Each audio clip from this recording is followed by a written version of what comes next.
the red card bunker system, etc. I think it's complicating a scenario that could be quite simple. So in other words, let's just see more yellow and less red. Hello and welcome to Forever Sports. My name is Reese. I'll be talking to you a little bit today about one of our channel partners, BITDEFENDER.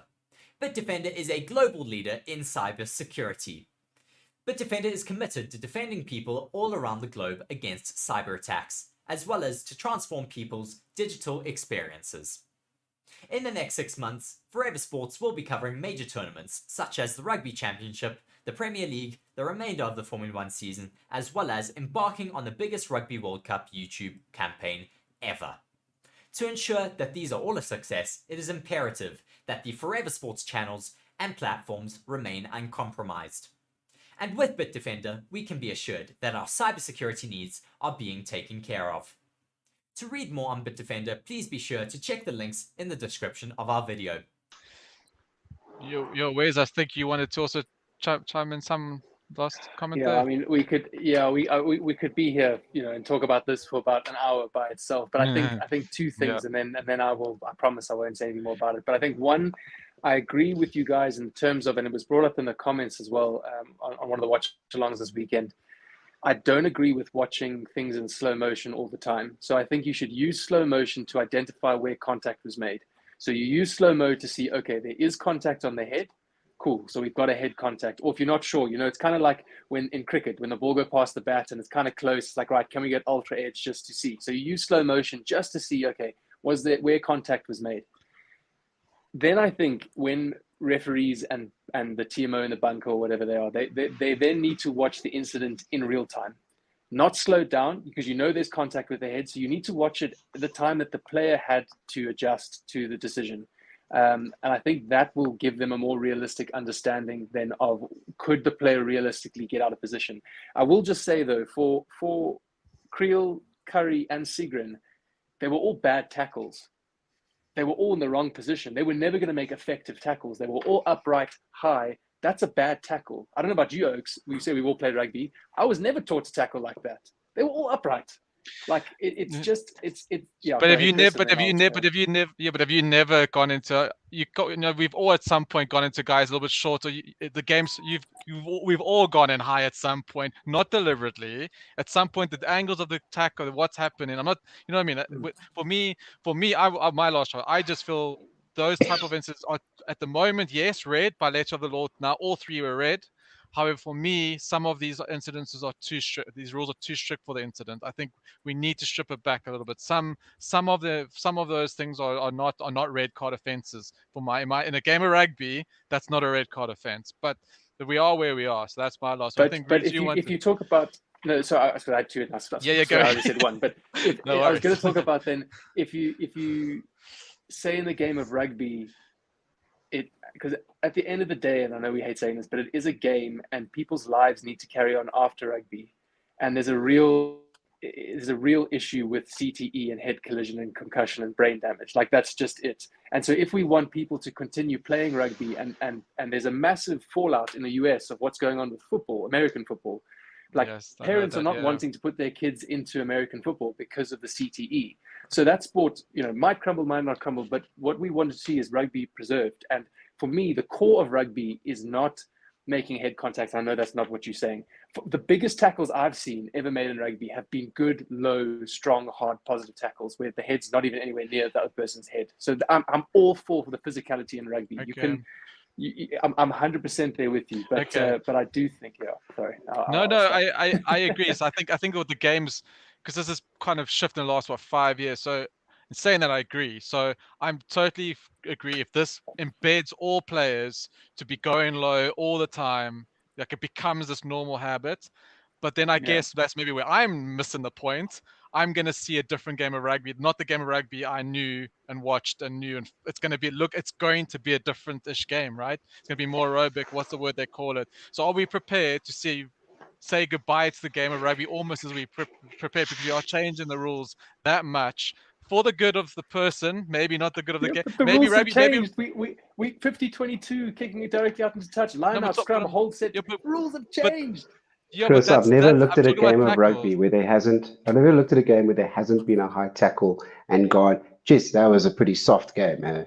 Like that's never crossed my mind once. Like rugby, Yeah. when it's done properly, is still hard. It is still aggressive and physical and all of the above, you know. And yeah, I think, you know, if I'm this is the approach you want to take, then I'll send you the Owen Farrell highlight clip again, and you can not. have some dreams about that. I'm not saying it. I'm saying it's a high-paced physical game. You're not going to get it out. I'm sorry. But you guys might think if you want that, that's fine. There are going to be head contacts every single game, no matter if it's deliberate or not. Whether the guy's trying to go low or not, it's going to happen. I promise you that. So every game you're gonna watch the rest of your life, you'll see a head contact somewhere. So that's all I'm saying. And Yeah, I'm just saying that handballs happen the in rules. football. Okay. Handballs happen in football in the penalty box. It's a card or whatever the case is, a penalty. So that's it, right? So that's against the rules, and if that happens, then there you go. Anyway, I know, but yeah, but we need to protect the players, and I totally agree. I just said just get them set up, but no, I was joking, because no, I was going to talk about headgear, right? But you're right. Go to even NFL. These guys have state of the art helmets, and these guys, but they get, I mean, okay, they get properly yeah, slammed no, to the that's ground. So like, but I mean, you talking about this might be, you guys, maybe people getting upset. What I'm trying to say, I'm not trying to say we should go headbutt each other every game and get dementia. I'm just saying maybe there needs to be laws that everyone needs to wear proper state of the headgear. It's available, so why aren't rugby players putting on headgear if they can use it? You know, why would they? No, Anyway, that's because headgear has been proven to just be it's actually actually makes American footballers yes, go in with worse tackles fair enough. because they've Good got their point. headgear on, and it's been shown Yeah, to that's a not be a good point. deterrent to terrible tackle yeah. technique. It's actually one of the worst things for it. Yeah, Roots, you want to say something? And welcome to Forever Rugby on Forever Sports. My name is Wes, and today we are, what's about half an hour, not even that, 19 minutes and 52 seconds away from kickoff with Wales and Portugal. So it's great to be back with you here again. I've got the game ready to go this side. I've got the chat up on this side. I see lots happening in the chat already. We've got teams for or support for Portugal from the Blue Baron, as well as I think I saw another Portugal supporter in there. Perhaps it's just the Blue Baron by himself, but the two dudes in there, as well as Michaela Sutton rooting for the Welsh, as well as a pretty big take from the Blue Baron there early on, saying England 2003, the greatest team in the history of rugby. So that's a big call. So let the Blue Baron know if you agree with them in the chat, guys. But otherwise, it's great to be back with you here. Hope you enjoyed the coverage of the Samoa-Chile game. I was able to catch some of it. Yeah, I thought the Samoans were slow to start. I think the Chileans did well to contain them in the first half, but then things opened up. I think the Chileans' worst enemy were themselves. Personally, their discipline was just not up to par. I mean, countless penalties. I think the ref was very patient and understanding, I think is one way you can put it, that we didn't see more cards early on. So yeah, but enough of that. Let's get on to today's game then again, which is between the Welsh and the Portuguese. So it is going to be the Portuguese first game of Rugby World Cup 2023, and it is their first Rugby World Cup game in 16 years. So that is the longest period that any team has appeared in the World Cup and then not appeared again. So they will undoubtedly be looking to really grab the opportunity with both hands. Wales, as we know, came off a tight-fought victory from last weekend. I think personally, the match of round one, I was very, very grateful to be able to be there and sort of do the watch along with you guys for that game, because it was just absolutely electric. So that was fantastic. So hopefully we can see another good performance from the Welsh again today. I don't think we're going to see anyone losing their head like we did last week, because Bigger is not on the match day 23. So we'll have to see what the Gareth Anscombe, who's at 10 today for Wales, as well as Sam Costello, if he comes onto the field, what they can do and how they can rally their troops. But yeah, let's go into it a bit. As I said, Portugal returning for the first time in 16 years. So it'll be great to see them back on the field. Having a look here, then I think we're going to have a straight look at the Welsh players. What we want to do is just 13 changes Warren Gatland made to the side. Only Faletau and Rhys Sammet retain their position in the starting lineup. So Gatland gone from almost an overhaul, new combinations, giving players who maybe didn't have a chance to have a good run out against Fiji an opportunity here to potentially play themselves into kind of the starting or regular starting 15. Just keep my eye on the chat here. Let's have a look. Yeah, Blue Baron. So still going with his or their England 2003. Cool story, bro. The North haven't done anything since Wales won in 2003. And how is it going to win the World Cup? So we'll have to see, guys. Let me know in the chat where you guys are actually streaming in from. I am, if you haven't been with me before, I'm calling in and with you guys from the Okavango Delta in Botswana. It's been another chilly day here at 36 degrees Celsius, so we've been doing our best to keep cool. But let me know in those comments where you guys are watching from. Always a pleasure to have you here with us. And if you haven't already, make sure you hit that like button on the channel and subscribe to the channel. And if you really can, if you're able to, look at becoming a channel member. I think it's about 19 Rand 99 a month. It just allows us to bring you this awesome coverage. Okay, but getting to the Welsh players to watch. So as we said, 13 changes, 4 debutants, Rugby World Cup debutants rather. So Chizinga, Lake, Williams, and Grady. And interestingly, or notably really, Dewey Lake is captaining the side again for only the second time. So he's got 1 test capped as captain. So this will be the second time he captains the side. So what an opportunity for the young man to lead his squad out in a Rugby World Cup game. It does seem to be quite a mix of inexperience and experience, because we speak about, you know, the Rugby World Cup debutants, but then you've got someone like Lee Halfpenny who's coming in to his 3rd Rugby World Cup. So it'll be great to see him back in the number 15 jersey.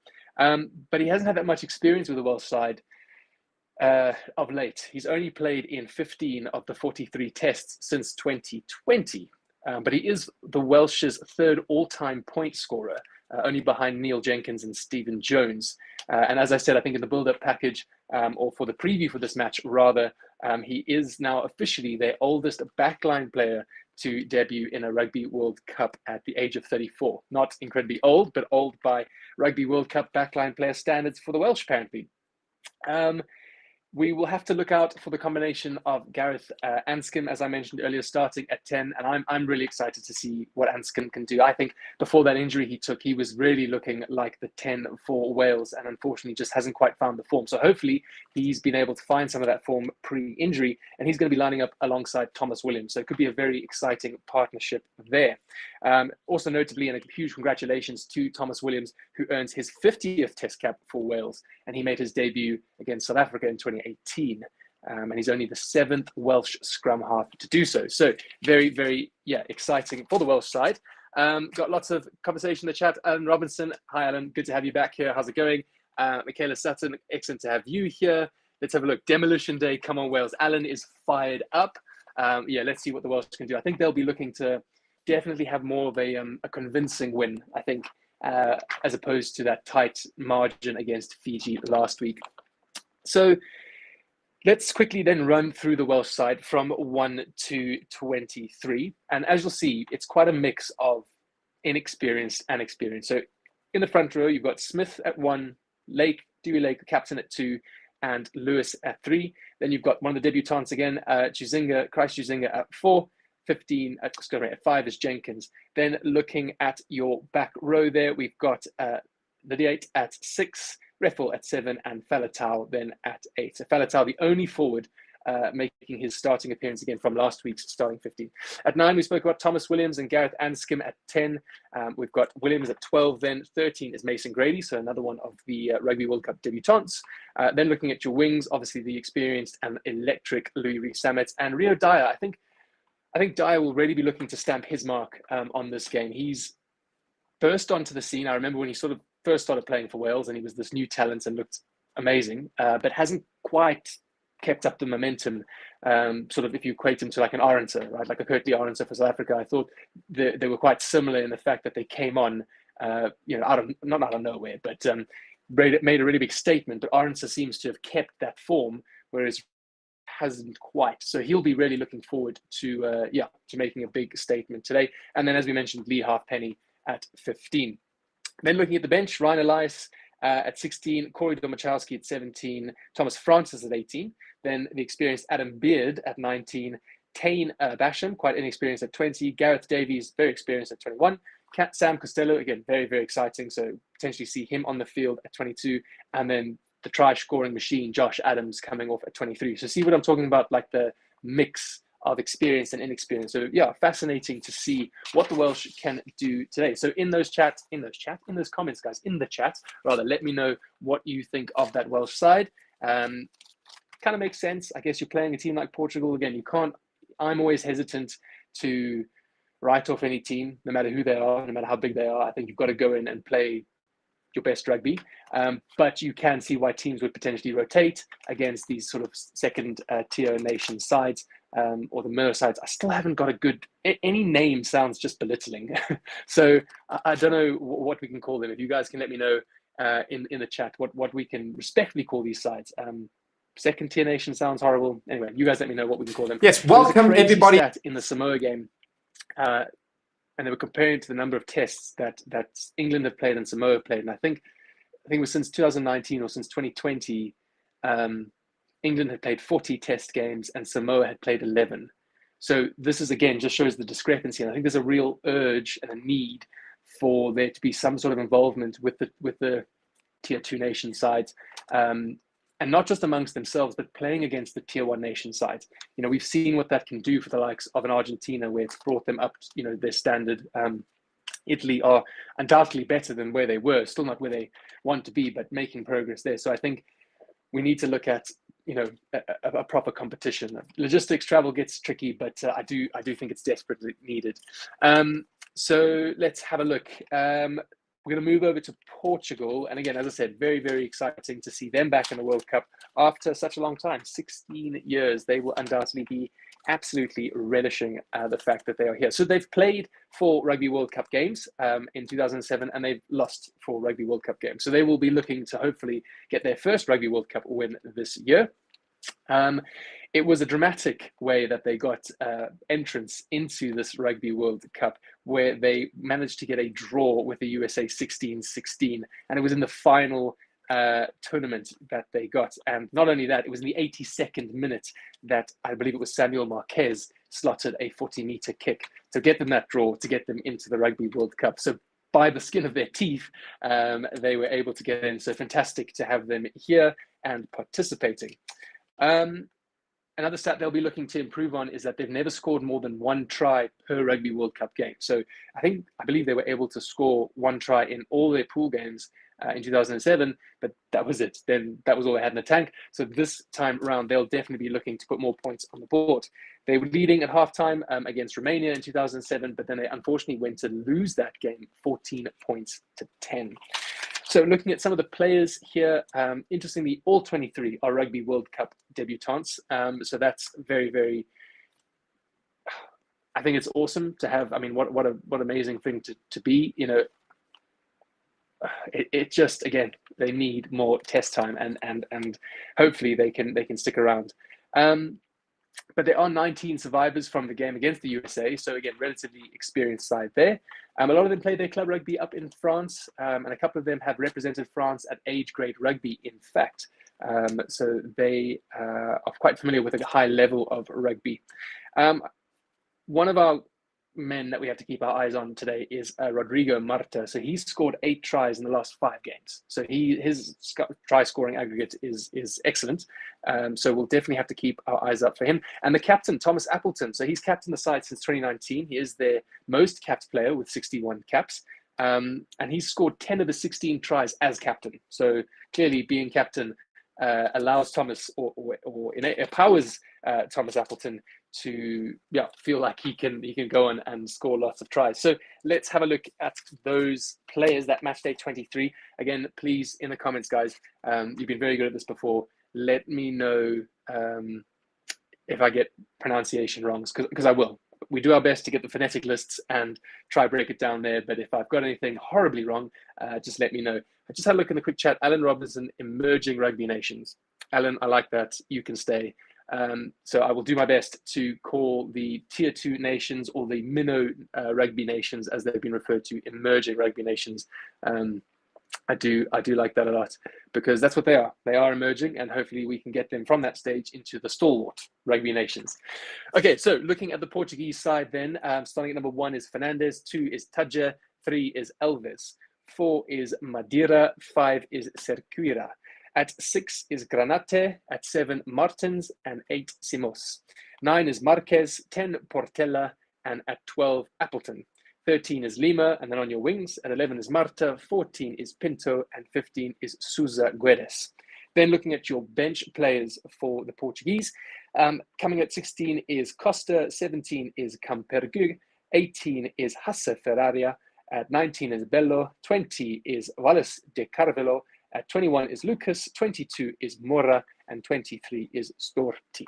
So again, from these emerging nations, if you don't watch European club rugby, if you don't watch French club rugby, where a lot of these guys play, I can't personally say, I don't think my recollection I've ever seen any one of these guys play. So really excited to see what they can bring to the field. And against the Welsh, I think, we weren't sure last week what we were going to see with that Welsh side. They had a pretty mixed bag leading up to the World Cup. At moments, they played really strong rugby, and everyone thought, okay, this is the Wales team of old, 2019, finished 4th in the world. And then at other times, I think the Welsh fans could agree that they wanted to do things to the TV that would require them to buy a new TV. But having a look at their form then in the last 5 games, as we said, they've only won 2 of the last 5 games. This is Wales now. One of those wins coming against Fiji last week, and then another win coming against against England in their first meeting. And I think that was a really important win for the Welsh because it ended their longest lose streak, and it was at the Principality as well. So there was a place to beat England. It's at home at the Principality. Their points difference isn't great though. They're currently sitting at -34. They have scored the first try though in 4 out of the 5 games. So Wales do seem to get off to a good start, at least a scoring start, and then it's just about maintaining that pressure. So they'll be looking to hopefully sort of put their foot on the gas today and then just keep that going. They've scored 13 tries in the last 5 games. What else is notable here? First points. So first tries we said in 4 out of 5, and then the race to 10 points. They've only gotten to 10 points first in 2 out of 5. So again, scoring that first try and then potentially letting off a bit. But yeah, I think we've got not much not longer, but under 5 minutes before we get to kickoff. So once again, in the chat, why don't we start getting, it's always good before the kickoff, you got to lock in your predictions, like in your Super Brew and your fantasy. If you guys haven't joined, please make sure you are on the Forever Sports Super Brew and Fantasy. We have got a competition going there. This is my first time actually doing both picking and fantasy, and I am a lot more invested in all the games, which is fantastic. So definitely join us there. So in the chat, why don't we get some predictions? Let me know what you think. If you're not feeling too brave, just say, okay, who do you think is going to win? I believe we have got a poll going that you can vote in. But if you're feeling a bit braver, let me know a score prediction or at least a difference. So if you think, the Portuguese by 5 or the Welsh by 10, why don't we start getting some predictions in the chat, and we will see who gets the closest, and you get the elite prize of bragging rights here on Forever Sports. So really, really top tier stuff, but always appreciated with that interaction there. Once again, guys, if you haven't already, make sure that you hit the like button, hit the subscribe button to the channel so you make sure you catch all the coverage here on Forever Rugby. And just before we get started, definitely need to thank our sponsors for today. So we're brought to you by 2 fantastic channel partners, which are BitDefender as well as BOYLESPORTS. So if you haven't heard already, BitDefender has partnered with Forever Sports. BitDefender is a global leader in cybersecurity and is committed to defending people all around the globe against cyber attacks to transform and improve their digital experience. So a huge thank you to BitDefender. Before we go to BOYLESPORTS, Alan Robinson delivering as they always do. Wales 54, Portugal 6. So not only a margin, not only who's going to win, but precise scores. Alan, that sounds like a very good score if you are a Welsh fan. And so we'll have to see how close you get to that. As I mentioned, the second sponsor of today's channel is BOYLESPORTS. So if Alan was feeling really confident, and I just see we've got Craig in the chat as well. Craig has said Wales 63, Portugal 17, so slightly higher scoring game there. So if Alan and Craig are feeling really confident, they can go to BOYLESPORTS, right? Because if you think you know what's going to happen and you want to put your money where your mouth is, then you can go to BOYLESPORTS because they've partnered with Forever Sports as the official betting partner of the channel. BOYLESPORTS has recently just launched in South Africa, and there's never been a better time to join. I also believe that there's actually up to 1,000 Rand first deposit. So BOYLESPORTS will match you up to $1,000 rand. Let's be sure we're clarifying which currency here before I promise you £1,000. Yeah, then you can go over to Boyle Sports and make sure you get that. Cool story, bro. Also getting involved in the chat saying Wales 13, Portugal 9. Okay, so quite low scoring and tightly contested game. A cool story, bro, is predicting there for us.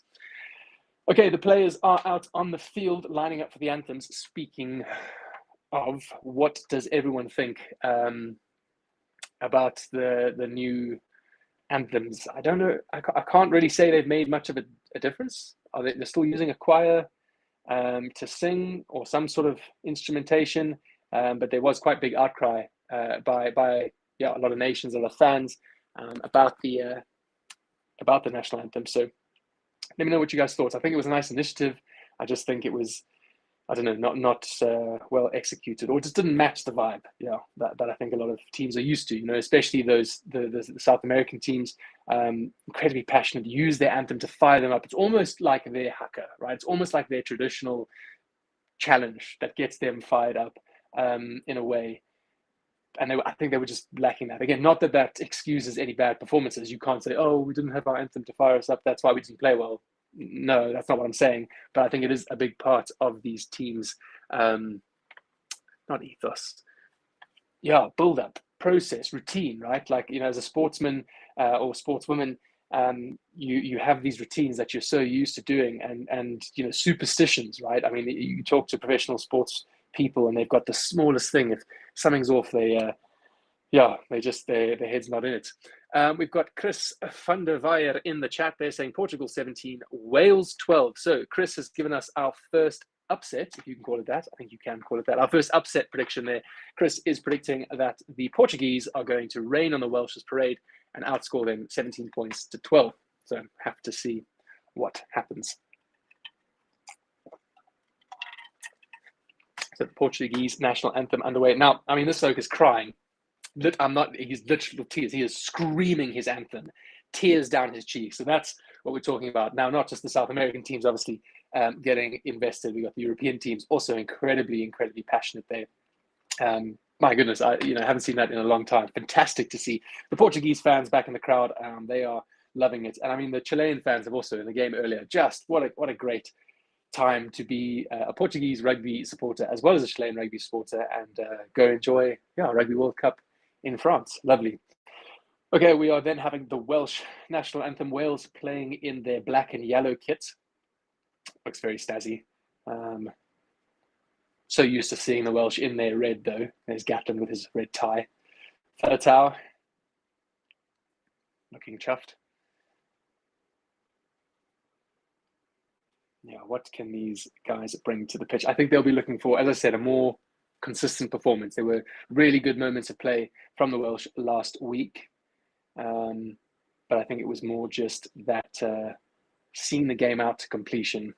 Thomas Williams earning his 50th cap. As I said, what a fantastic achievement for the Welsh scrum half. So congratulations to him.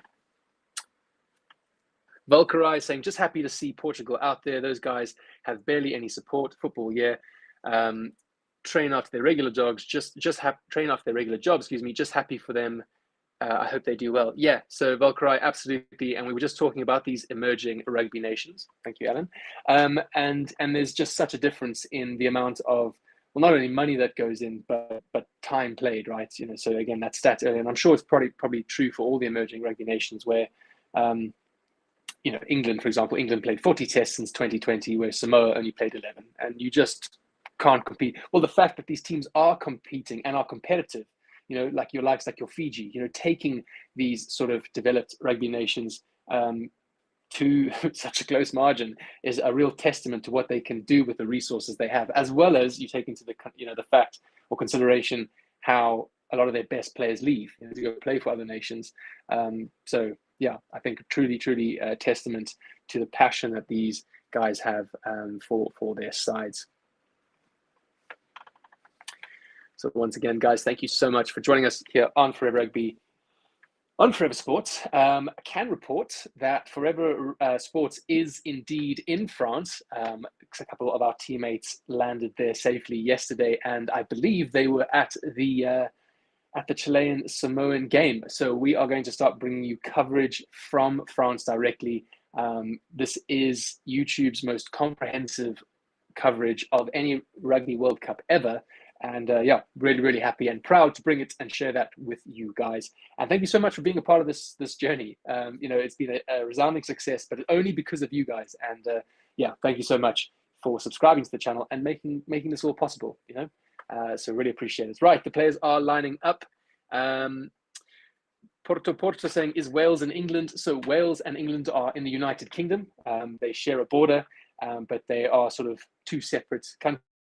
The country, Wales is a principality. They're both within the United Kingdom and on the same island, Porto. So, right, we have kickoff. Here we go. And the Portuguese have kicked off and they're playing from left to right. It is collect down just outside the 22. Chizungo takes it up and crashes and makes that meet a positive game. So here, guys, game on for the game. Williams poised the kick. Portuguese in their and green shorts, and the Welsh in their black kit with yellow accents. Guy gives chase and disrupts the ball, and it bounces favorably. Is 13 Grady off to Lee Halfpenny, taking down well. Williams then out to the forwards, looks up to you late, taking it up with a strong run. Bring it back to the left and skin in, and skin to the big man, like Jenkins again. Williams and skin in the contact strongly. Sports is looking good, actually driving backwards. Got a counter there. Here we come to the left hand.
Right, guys, the one stream I didn't say. Please apologize for technical difficulties coming from the Delta. So the Wi-Fi seemed to be Right, guys, the one stream today. I didn't say. Please apologize for technical difficulties coming from the Delta. So the Wi-Fi. If I could ask the director just to mute. Right, guys, the one stream I didn't say. Please apologize for technical difficulties coming from the Delta. So the okay, since I was last with you guys, though, Wi-Fi. I could ask the director just to mute. Portuguese Right, guys, the one stream I didn't and they say. did go for it.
Right, not going to mention the Wi-Fi. We're back. And in that time, the Welsh have managed to score. So they've got the ball all the way to the right-hand side, into the hands of Louis Rees-Zammit. And Louis Rees-Zammit doing what Louis Rees-Zammit does, which is use his speed, chip the ball ahead, get past everyone else, and collect. And in that time, so right on the right-hand side.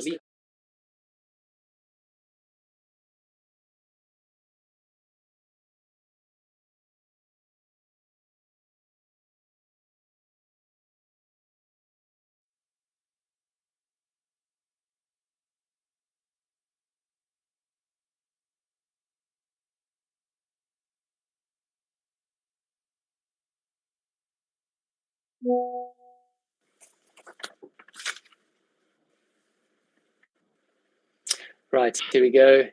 So Halfpenny has had a crack at the polls, and he is successful in his conversion. So 7 points to nothing with 10 minutes to go, guys. Once again, apologies for the difficulties. We're asking a lot of the Delta Wi-Fi.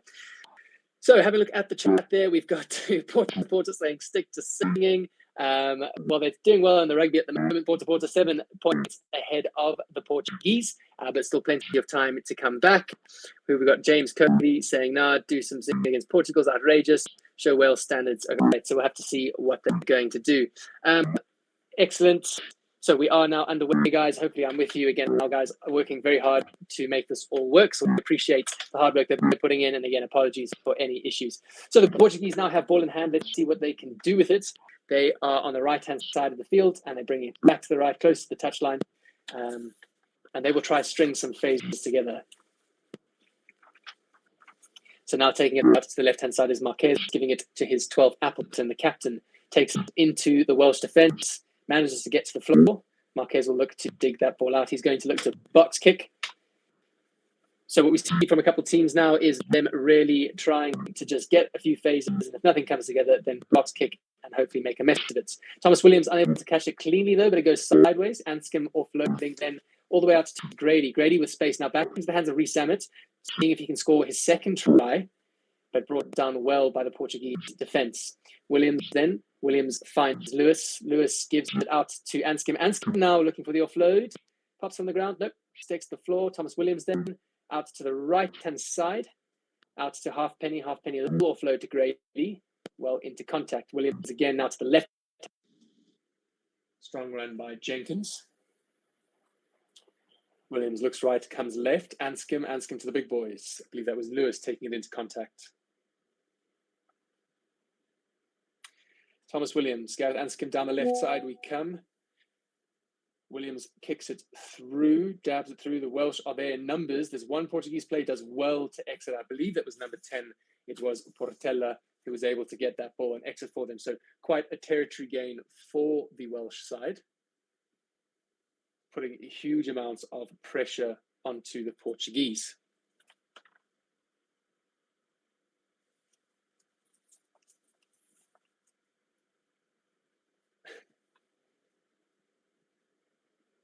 So 12 minutes gone, 7 points to the Welsh, with Dewlake looking to throw into the lineouts. They go to the back, set the driving wall, and they start their progression, not really upfield, mostly sideways to the right. Use it once, says the referee. Thomas Williams comes to the left-hand side, steps through two players. There was no one with him. He looked to offload. It kind of looked like it went forward. Indeed, it did. So Williams looks up at Rio Dyer and says, "Where were you, mate?" It did look like a set move where Thomas Williams would come to the left, got through the half gap, got his arms free, and there was just no one there. So we might get a better view of this now. But unfortunately a knock on. So it does result in a Portuguese scrum, ball getting dislodged as he was going to offload. But yeah, it just seems like a bit of miscommunication between Thomas Williams there and Rio Dyer.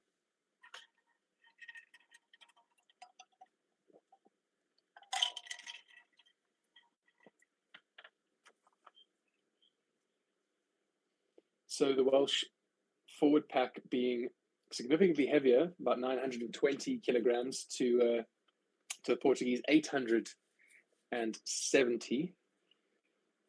So the Welsh forwards with a bit more size. As we saw for the Chilean scrum early on, it was a long day in the office for them against Samoa, but they managed to get it together and grind out a few scrum wins, even some scrum penalties. So the Portuguese will be looking to use their good form to see if they can get that ball back into play.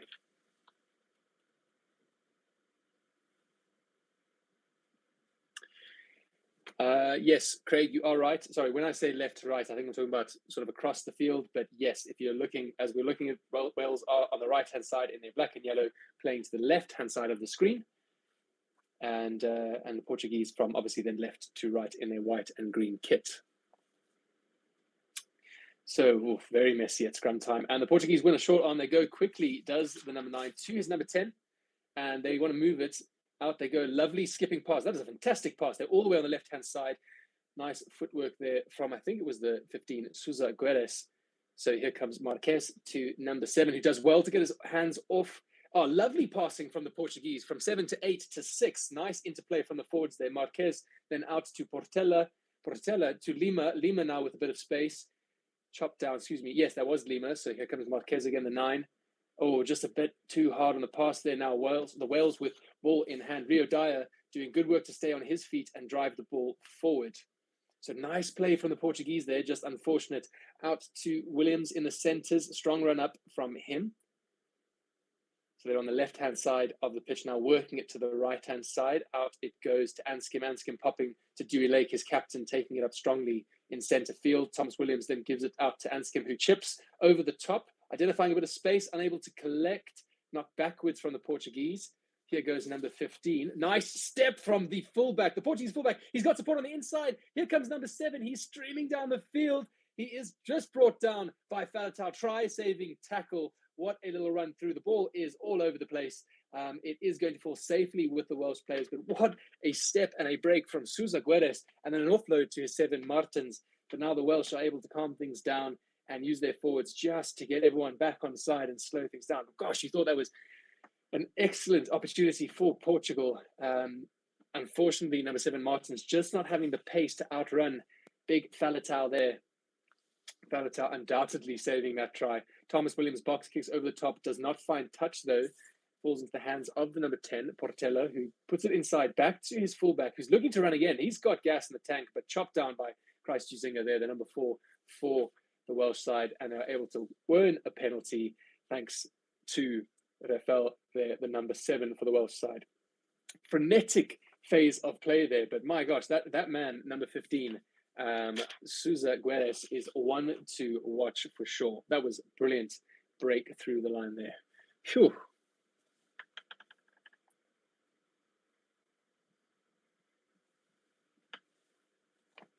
Cool story, bro, saying, guys, if Portugal keep it under 30, it's a victory. I think they'll obviously be wanting to go for a victory, but they'll have small victories within that, right? How many of our own scrums and lineouts can we win? What percentage can we make? Positive tackles can we do?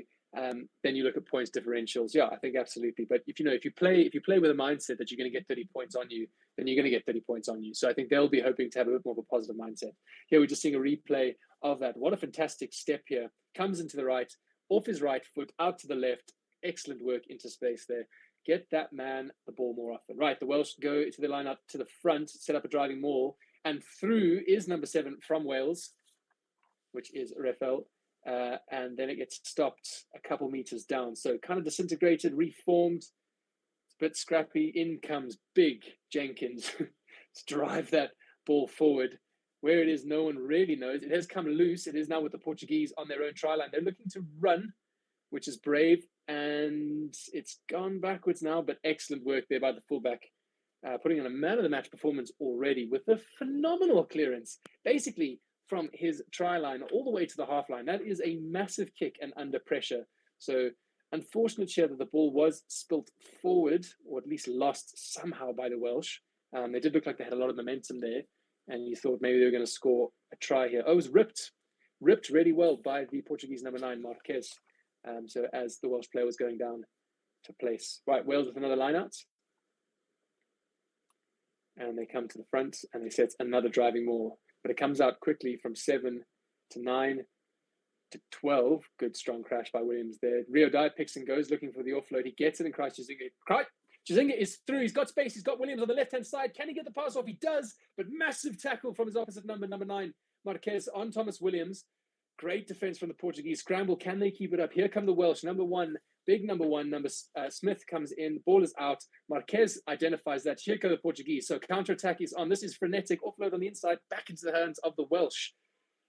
My word. Okay, Thomas Williams on the left-hand side of the field. Bit slow. Direlay catches the ball and takes a few steps. Not run. He steps into contact. And there is a penalty. Oh, my word. Okay. Oh, let's breathe for a second, because that was frenetic. And I'm going to use that word a lot. Yeah, that pace was insane. So really good work from Williams to offload,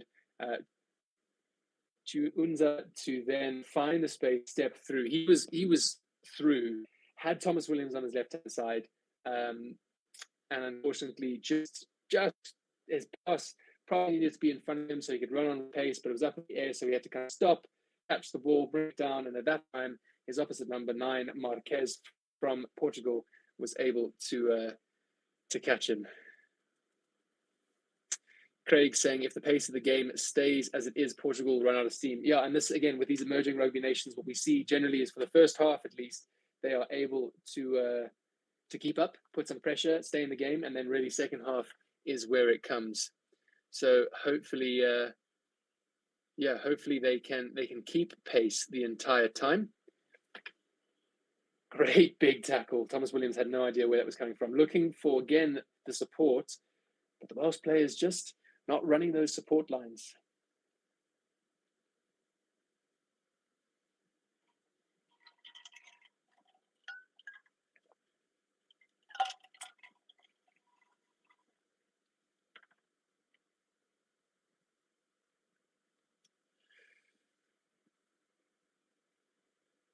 Thank you to those of you who have hit the like button on the video. If you haven't already, please make sure you do that. And subscribe to the channel. so you don't miss a single game. Today we brought to you Samoa Chile, which was a good game to watch. The Samoans slow start, but then were able to pick things up towards the end.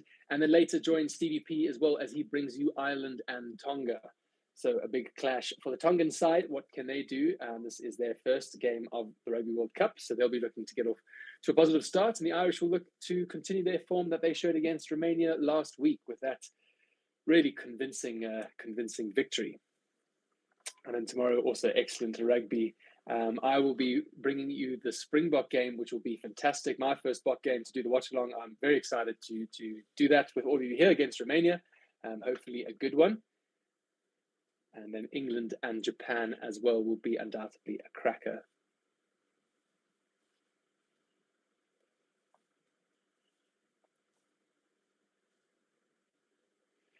So the Portuguese have a line-out. They go to the back. Marquez gives it to his 10, who distributes the centres. And then out it comes the back. It's spilled backwards, though, so a little bit scrappy from the Portuguese, but trying certain things, looking to be more than one-dimensional. Marquez now looks to his big men. Gives it to Madeira. Slow ball here for the Portuguese. Marquez poises to box. He does. It's outside the 22. Good chase from the number 11. Marta puts on good pressure on Lee Halfpenny. So now the Welsh Williams out to Lake. Strong tackle there from the Portuguese number 3. I think it was Alves onto Lake. Number 2, excuse me, Tadja. Hooker on hooker. Williams then goes to box kick. He clears. Still in the field of play. Bring it to the center, and Sousa Guedes looks for the 50-22. Doesn't get it though. As the Welsh players then return the kick back down the right-hand side. So again, a little bit of kick rugby going on here. Back and forth, looking for that territory gain. The Portuguese player might have kicked it too far, and indeed he does. It goes out the back into the dead ball zone. He's not happy with himself. That is unfortunate, because we'll come back all the way to where he kicked it for a scrum, which is tough stuff. And the Portuguese fans, they're not looking too happy with that play, understandably. So where we are on the field is we are in the Portuguese territory, just outside their 22. I'd say about 35 odd meters from the try line. A Wales scrum, so a really good attacking platform for Wales here if they can utilize it all the way on the right-hand side of the field. So they've got a good amount of width to try something with their backs. Sonpolo in the chat there, or Sonpoyo rather, saying 3 Welsh players in my fantasy team. Yeah, guys, join our fantasy if you haven't already. As I said, it makes you a lot more invested in games that you potentially don't have a nationality playing for. So excellent work there. I think I've got a couple of Welsh players on my side too. I need to actually check. So the scrum goes down. We get a short arm. Thomas Williams looks to go quickly, but probably reset for the scrum here, I imagine.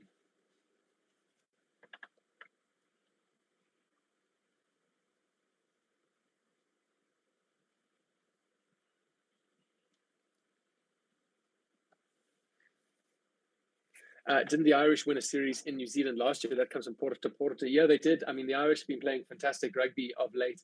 They were able to win that sort of away tour to New Zealand, I believe 2 tests out of the 3. So that is fantastic for the Irish, not too great for the New Zealanders. They will be looking to continue that form into this Rugby World Cup, which they have, really. So I think you can argue, there's about 3 teams you can argue are favourites to win it. You can never count off the All Blacks, but I'm thinking about France, Ireland, and South Africa. Right, another short arm, and the Welsh go quickly.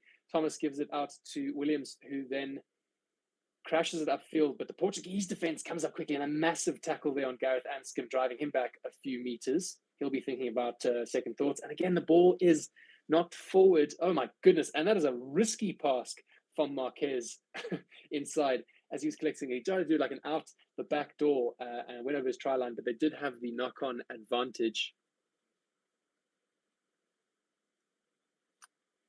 So Wales not really able to get much going, many phases at least. They, and that was unfortunately knocked on. I think it was by their number 6. the dieter. But yeah, hopefully they can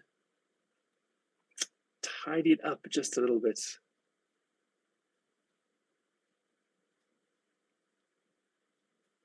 Let's see what they can do. So it's Portuguese scrum. They go to set. It's better. It's more stable. But it does eventually disintegrate, although the number 8 is able to do good work to get it out there. Then pop it to Marquez off the deck, who chips it forward. Collected by Lee Halfpenny now. Takes it to the line. Again, the Portuguese defense coming up solidly, not leaving any holes. So Wales have it on the halfway, just towards the left-hand side of the field. Williams feeds the big men inside. So they move it to the right. Anscombe now looks to kick. He hoists it up in the air. Louis Rees-Zammit gives chase. It's going to fall outside the 22. Excellent competition in the air by both. It falls nicely for the Portuguese. Number 11 is away here. A little bit of a step, show and go. He's got support on his left-hand side. He just can't get that ball away. Ooh, diving for the ball there. That looked a bit dodgy, but there is a penalty indeed. And I think there's a yellow card. And it is Johnny Williams, the Rugby World Cup debutant, one of them at least, for the Welsh side, who gets a yellow card. And I believe that was for cynically preventing the offload from the deck, or slowing the ball down. So we'll see here. So Williams makes the tackle successfully. And then as the 11 goes to pop it, yeah, he slaps the ball down. He's off his feet. He can't play the ball. And you could argue that that could have led to a try. So he will sit out the next 10 minutes. Number 12, Johnny Williams. Not great. Yeah, Porter saying yellow card has to be, your wishes have been granted. Indeed, they have. Cool story, bro, saying Wales caused so much trouble for SA in 2015-2019 World Cup. SA is not comfortable with Wales at all. No, we always seem to struggle when we play the Welsh, in World Cups at least, right? I mean, our most recent, or their most recent matchups, I should say, it was quite a dominant victory by the Springboks. But World Cups are a completely different story. So, cool story, bro, you are definitely correct. The Springboks don't seem to be too comfortable with the Welsh in World Cups. We'll have to see if they meet in this one and what happens there. John saying Portugal have been more adventurous and superior side so far. They shouldn't be behind at this point. Yeah, I think there's not much between the two sides, which I think is a victory for the Portuguese at the moment. Again, the Welsh attack looks threatening, but then unforced errors, allowing the Portuguese to breathe. And so we go to a Portuguese line out here about 15 meters from the try line. They set the driving maul. They need to keep it in field. The Welsh doing well to push that ball out into touch. Excellent defensive work by the Welsh forwards there to drive it out into touch. But John, I must agree with you. I think the Portuguese have also looked almost just as threatening. Like they can score from anywhere. Their offloads have been superb. Unfortunate though that the set piece like this, the line out and the driving maul, they weren't able to reap more benefits from. They undoubtedly would have wanted to try and come away with some points from the opposites 22. But it's not out of jail yet for the Welsh, as they are, I'd say now about 8 meters from their try line. They go to set their own driving maul. Portuguese not throwing too many men into that, but stopping it all the same. Had to use it once, says the referee. And Thomas Williams box kicks excellently out into touch. Phenomenal. I mean, how he's kicked it from about his 8 meters, right, from his try line, over the halfway mark. We're into Portuguese territory now. That is a huge box kick with no angle. Thomas Williams has absolutely worked some magic here, but what a phenomenal kick from the Welsh number 9. Earning his 50th Test cap again. Congratulations to Williams. Indeed, good stuff. So here come the Portuguese again. They get the line out, but it is scrappy. Marquez having to work very hard, staying on his feet, though, doing well to allow his forwards time to come in behind him and give him the supports. Dewey Lake shooting up out the line there to prevent the Portuguese from gaining any sort of advantage. Marquez back in his regular role. He gives it out to his 10, who clears Portela, who we haven't heard much of. Hoops it downfield, caught by Rees-Zammit, inside to Lee Halfpenny. He looks, kicks up and under, gives good chase. Competes in the air. Excellent take by Lee Halfpenny. Phenomenal work, but is the support there quick enough? It is. The Welsh players are there. What a fantastic kick and collect by Halfpenny. Dewey Lake now fees the Welsh forwards on the left-hand side. Lovely offload from Rio Dyer. Then inside, now onto the left there, we have good old Mason Grady storming his way over the Portuguese defenders. And number 12 from Portugal, it is Appleton, I believe, the captain, who was able to steal that ball. Marquez goes quickly, so throws it in, not wanting to waste much time. Then to his 10, who hoofs it downfield. Halfpenny having to run all the way back to collect the ball. Lee Halfpenny looks to attack again. He now gives it to Dyer, who runs back inside to two big Portuguese defenders.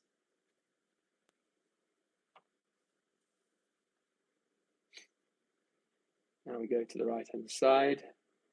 Williams feeds the forwards out to the right. Nice little offloads. The Welsh hands have been good as well. Here goes Faletau. A little show and go. He's through. Where are the support lines? Reece Amet screaming for the ball, unable to get it off. Portuguese defenders are there in over the ball, stealing the ball very effectively. So again, Wales breaking through the line, making that first positive play, but then the support's just not there. This might be a 50-22. That looks like an excellent bit of work. And indeed, it is great stuff. They look to go quickly. The Portuguese are saying, come, let's do this. But again, their support player is not coming. So good work. I think it was by number 5 from the Portuguese side. Sekira there, stealing the ball, turning it over. Marquez then hoofing it from within his 50-meter into the opposition's 22. So the Portuguese will retain possession here.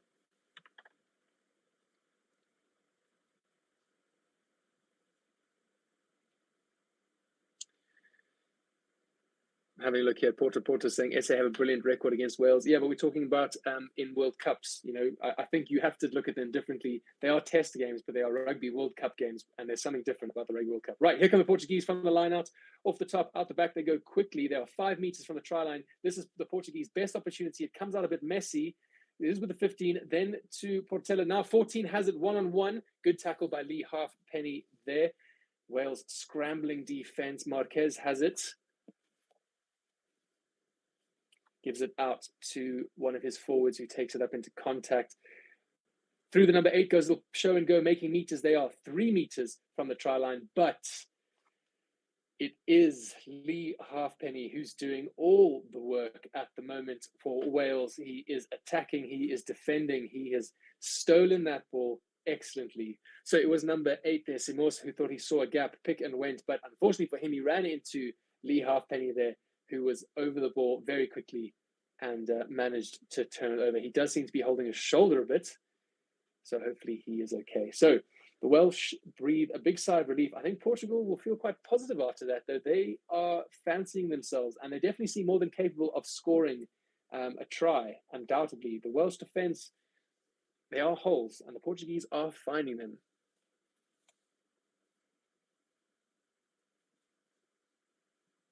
Yeah, John Corrigan, they're saying if only Portugal had a killer instinct. They are playing a poor Welsh side off the park at the minute. They are seeming to be, I think it's still pretty even at the moment, but Portuguese working hard to tip it in their favour, guys. But this is fantastic. Good competition. I mean, it's fantastic for a neutral. I can't imagine Alan, Alan Robinson, who's gone very quiet in the chat, is having too good of a time. Don't worry, Alan, you still are ahead, but I'm sure you'd like a couple more tries. Right, Thomas Williams going on the left-hand side. He's brought down eventually, not able to find Rio Dyer. Faletau slipping and getting tackled hard. Williams again, slow ball for the Welsh. So instead of going to try and attack, Thomas Williams is going to box kick and set Dyer after it, which he does.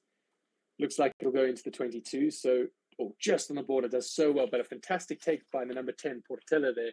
Takes it out as 22, and Marquez hoofs it downfield. Portuguese doing very well to play territory correctly. They recognize they don't really want to play too much, obviously down in their half and their 22. So again, Portela catches, distributes, gives it to Sousa Guedes, his 15, who spots some space on the right-hand side here, goes for a massive kick, doesn't find it. Anscombe now looks to return the favor. Again, a bit of a nothing kick down the center. Oops. That's all okay. Marquez looks up. He looks to clear. Doesn't find touch. Rather finds Rio Dyer, who now wants to run it. He says, enough of that kicking nonsense. He runs. Why, Rio? Why would you run into one of the props, Fernandez, one of the biggest men on the field? But he ran in with some pace. Williams now giving it to Dulake, taking it into contact there, shrugging off one. Chuzinga over to secure that ball. Slow ball for the Welsh again. So here I see it just doesn't look threatening, right? We've been here before, so now I'm going to kick it up. They're going to hope for a mistake. Dyer once again gives chase, disrupts the ball, but it bounces awkwardly. It is eventually collected by the captain, Appleton. Gives it to a player outside of him who kicks it downfield. Again, potentially another 50-22, and we will have another 50-22. So the Portuguese, that was kicked excellently by number 13, Lima. So great work by the Portuguese utilizing that rule. Yeah, my goodness.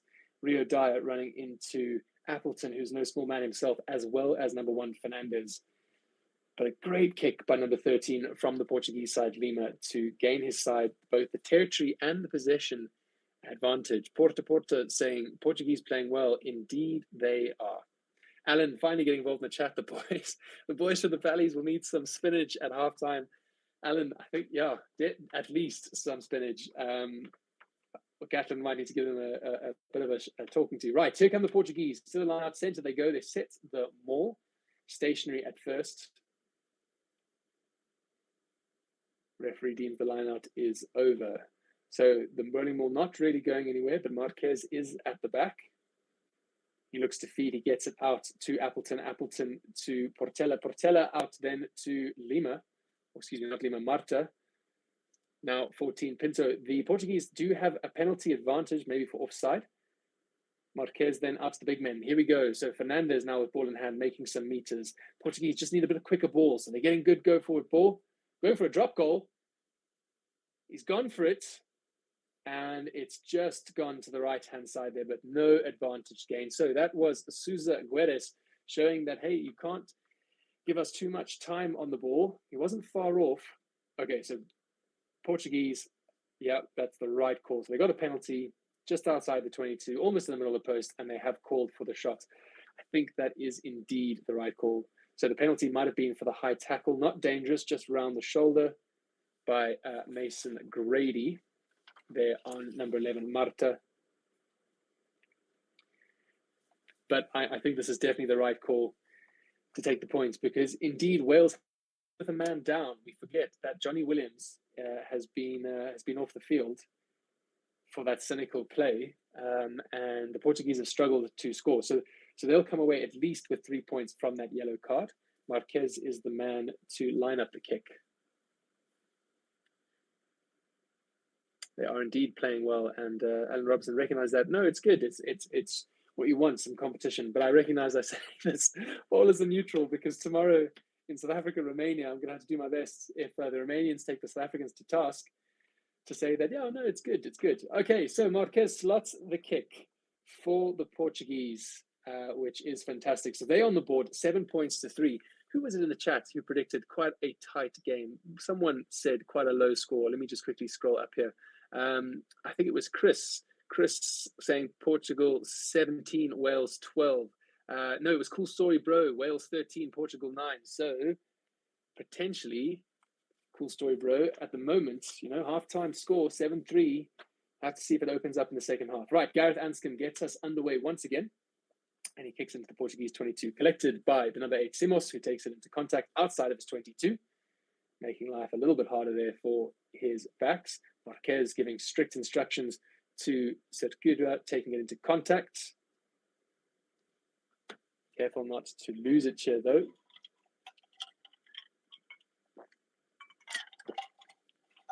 So we have got 37 minutes down. That first half has pretty much flown by. It's been more or less action-packed. Marquez box kicks, Halfpenny collects. Oh, a little bit of a juggle from Gareth Anscombe, who sends the ball up high then. Halfpenny giving chase. Did look like a bit of a knock forward now. But Sousa Guedes kicks the ball forward, so any advantage is nullified. Louis Samet looking to stab it through and try to get the ball out. He does not. Portela looks to kick himself. He doesn't find touch either. Anscombe again to Halfpenny. Halfpenny. So Johnny Williams back on the field. He looking to make amends. So Williams here now with fresh legs. A little bit of step inside. Good ground gained. Now Thomas Williams to the forwards. Nice little offload there. Dulake looking again for another runner. Not finding anyone. Thomas Williams. Anscombe. Anscombe out the back there to Mason Grady. Grady out to to number 7. Rafif, who finds himself on the side. Thomas Williams back to the left now to Anscombe. Anscombe to Johnny Williams. Thomas Williams gives it to Unza. Portuguese making life difficult for the Welsh here. Again, Welsh, not their attack, not feeling threatening. But what can they do? What can they find? They've got the players to do so. They've got the Louis Rees-Sammons. They've got the Rio Dyers who can score from these positions. They've just got to find them in some space. Taken up strongly by Lewis, but equally matched by the Portuguese defence. Thomas Williams comes to the left. Anscombe to Johnny Williams. Johnny Williams out to Mason Grady. Mason Grady now finds Rio Dyer. He doesn't. That last pass, unfortunately, just going to the boot and then out into touch. So a Portuguese line out. So unfortunate there. It did look like Rio Dyer was going to find himself in some space, but that was not to be.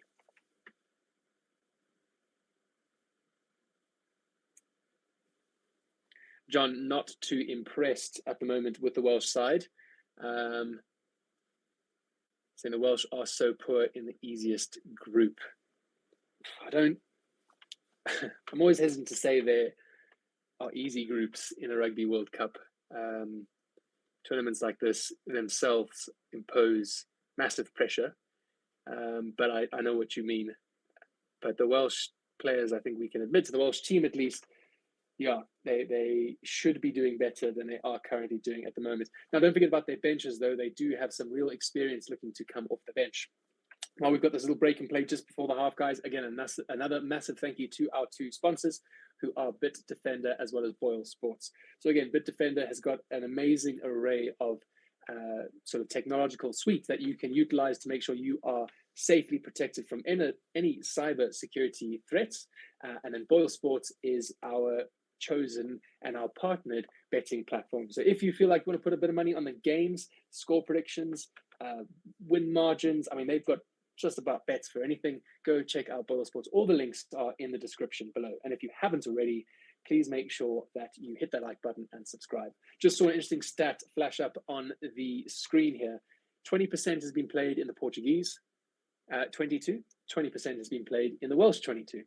30% has been played in the Portuguese 22 to halfway, and 30% has been played in the Welsh halfway to 22. So evenly matched all through and through. There's not much to split these sides. Short arm, Faletau goes quickly now, looking to score before the half. I think the Welsh will really need this before they go into the halftime. The Portuguese will be desperate to keep them out because I think they've had a very good first half.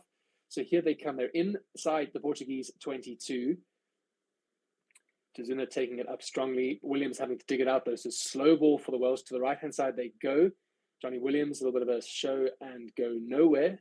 Thomas Williams now brings it back to the left-hand side, out to Smith. Smith, strong run up from the number one. Excellent work from him. Now what can they do? Thomas Williams finds Gareth Anscombe. Anscombe with tons of space. Right, okay, so he was over the line, but there definitely was obstruction. And so the players come back for the penalty right in front of the posts here. It is 40 minutes, so we are into half-time. What do? Do you take 3 points? No, they're going to tap and go. Dewey Lake taps, goes himself. They're about 3 meters from the try line. Portuguese need to be really good on discipline here. So do the Welsh. Good, strong run by Faletau. But again, the Welsh do have an advantage. You feel like a try is inevitable here. Johnny Williams crashing over the line, getting the ball down, making amends for his yellow card. So the Welsh are over the try line just, well, over half-time into 41 minutes and 20 seconds. Yeah, Johnny Williams will be very stoked with that. A Rugby World Cup debut. He got... Oh, no, we're going to the TMO. So the try was awarded, but we're going to see if the try stands. It might not be over, folks. We're going to go up to the TV director to see what potential infringement might prevent the try from indeed being awarded. Just when the Welsh fans thought they could breathe a sigh of relief. So he goes down, looking, oh, has he lost that ball forwards? Squeezes out backwards. He is short. No try. No try. The try is disallowed. Alan, I'm so sorry, mate. And to all the other Welsh fans in the stream, I believe the Welsh still have penalty advantage, so they will want to go again. It looks like potentially an official warning to the Portuguese side there from the referee, because there have been a number of infringements. Dewey asking for the ball. So he looks to tap and go again from the 5 meter. Up they go, met strongly by the Portuguese defense. Dewey drives over himself. There is a try. Okay, this one we can celebrate. They just wanted a bit of an easier position for their kicker. So Dewey, fantastic for him to score in his Rugby World Cup debut game, as well as captaining the side. So good, strong work by Dewey there, the captain for the Welsh side, driving the ball over from a tap and go from the 5 meters. Something that's been brought back into Test rugby of late. These tap and go moves, which has been great to see. So Lee Halfpenny now gets another shot at goal. So 12-3 with a conversion to come. It is unfortunate. I think the Portuguese will be upset with that. Because I think, as we've said and we've spoken about in the chat, they've had a fantastic first half. I think Wales have had a poor first half, but I think the Portuguese have been playing really well. Their offloads have been looking great. I think discipline, they just need to tighten up, as is often the case with the emerging rugby nations. So they'll not be too upset with that. They'll fancy themselves still in it, but we'll have to see, have they still got gas in the tank? And Lee Halfpenny kicks the conversion. It is successful. So we then go to 14-3 at the half. So here we see another replay of Dewey, and I believe it is big number 3, Lewis, driving him over the try line there. So yeah, definitely deserves the assist. But the Portuguese will be, feeling not hard done by, but a bit disappointed with themselves. So it is 14-3 at the half. Before I go, let me know in the chats what you guys think about the first half. Who have you been impressed with? You can say team-wise, you can say player-wise. Who have you been disappointed with? For example, I would like to see the Welsh wingers getting involved a bit more, getting into space. When Reece Samet got the ball, scored a try, let's get him into space more. Been really impressed with the Portuguese offloading ability. I think they've been really silky smooth. So that's been fantastic to see. So 14-3, you still feel like anyone's game at the moment, but do the Portuguese have it in the tank to last the next 40 minutes, or will we see Wales start to steam ahead, especially as the benches come into play? All right, guys, I'll be back in the next 5 to 10 minutes. So until then, have a good time, and I'll see you then.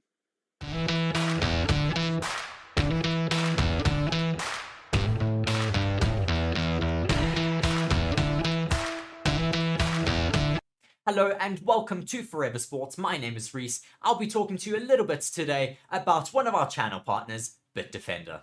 BITDEFENDER is a global leader in cybersecurity. BITDEFENDER is committed to defending people all around the globe against cyber attacks, as well as to transform people's digital experiences. In the next 6 months, Forever Sports will be covering major tournaments such as the Rugby Championship, the Premier League, the remainder of the Formula 1 season, as well as embarking on the biggest Rugby World Cup YouTube campaign ever. To ensure that these are all a success, it is imperative that the Forever Sports channels and platforms remain uncompromised. And with BITDEFENDER, we can be assured that our cybersecurity needs are being taken care of. To read more on BITDEFENDER, please be sure to check the links in the description of our video. Once again, thank you very much to our partner, BITDEFENDER, for joining the channel. I've been Reese here on Forever Sports. Thank you very much.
Hello everybody, Stevie P here from Forever Sports, and I'm here to tell you about BOYLESPORTS, the official betting partner of Forever Sports. Across all of our channels, they are one of the leading betting companies in the world and have recently launched in South Africa with an amazing offering. You can get a 1,000 Rand welcome offer. For the rugby, they are giving you 25% payout boost up to 2,000 Rand on the Springboks winning the World Cup, as well as an extra 50 Rand bet when you stake 250 more on rugby during the Rugby World Cup. It is your one-stop betting shop.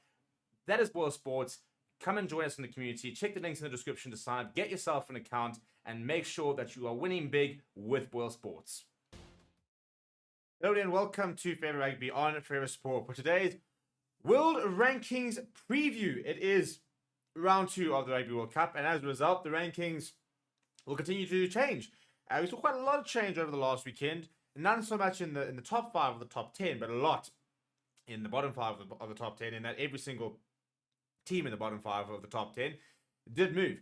And so there can be a lot more movement this weekend with a lot of very interesting clashes taking place over the weekend. So, yeah, before we look at exactly what some of the permutations are and what you can expect for the weekend, please do smash a like on the video. Please do subscribe to the channel as well. So in terms of the permutations, we'll go through exactly what World Rugby have shown us and what they've sort of told us could happen. Unfortunately, probably doesn't look as much exciting as it was maybe a week ago, because a lot of the big teams are playing sort of smaller teams, the likes of New Zealand playing in Namibia, South Africa versus Romania, France versus Uruguay, for example. So Scotland are playing. So a lot of teams in the top 5 can't really make much movement. So much more so in sort of the bottom 5 of that top 10, which could change. So these are the permutation highlights that have been published by World Rugby ahead of the second week. So only 2 of the 8 matches over the weekend will have an impact if the highest ranked team is victorious, a consequence of the significant difference in rates between the opposing teams. So that means that only 2 teams who are ranked higher than their opponents could actually make movements this weekend. So England could only improve their rating by 0.02 points with victory over Japan, given the 9.93 points difference between the teams. This means they can go no higher than their current 6th position, but also puts them at risk of being overtaken by Australia if the Wallabies beat Fiji by more than 15 points. So the Wallabies are one of the few sides that can rise quite a lot. If that were to happen, Australia would climb 2 places up until 5th, which would leapfrog both England as well as replace Scotland, who are not playing this weekend and so cannot change their ranking at all. If that were to happen, Fiji will slip out of the top 10 if beaten by this margin, and as well as Samoa beating Chile. A smaller margin defeat for Fiji will see them fall 1 place down to 10th.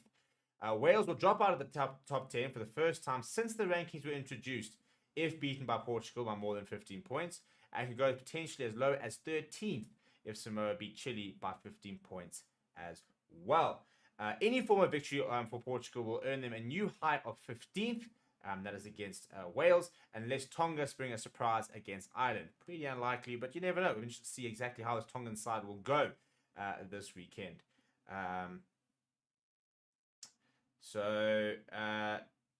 Yeah, Portugal will return to the World Cup stage after 16 years. Could go as high as 12th, depending on the margin of victory and other results. Whilst Chile can enter the top 20 for the first time if they beat Samoa for their first World Cup victory, leaving Namibia, as long as assuming they lose to New Zealand, as the lowest ranked team in the tournament.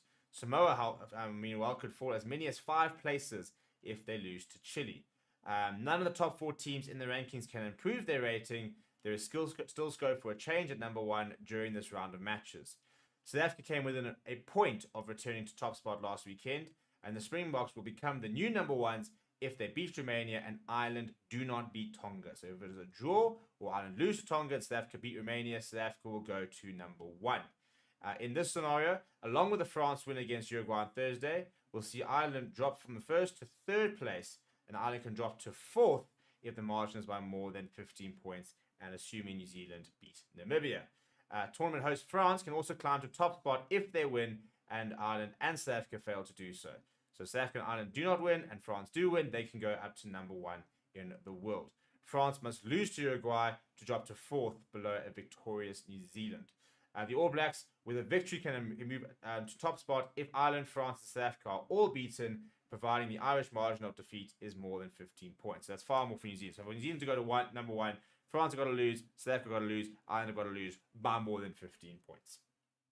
A draw against Le Bleu would be enough for Uruguay to climb above a beaten Portugal into 16th, whilst Tonga must beat Ireland and hope Japan lost to England to improve on their current 15th position.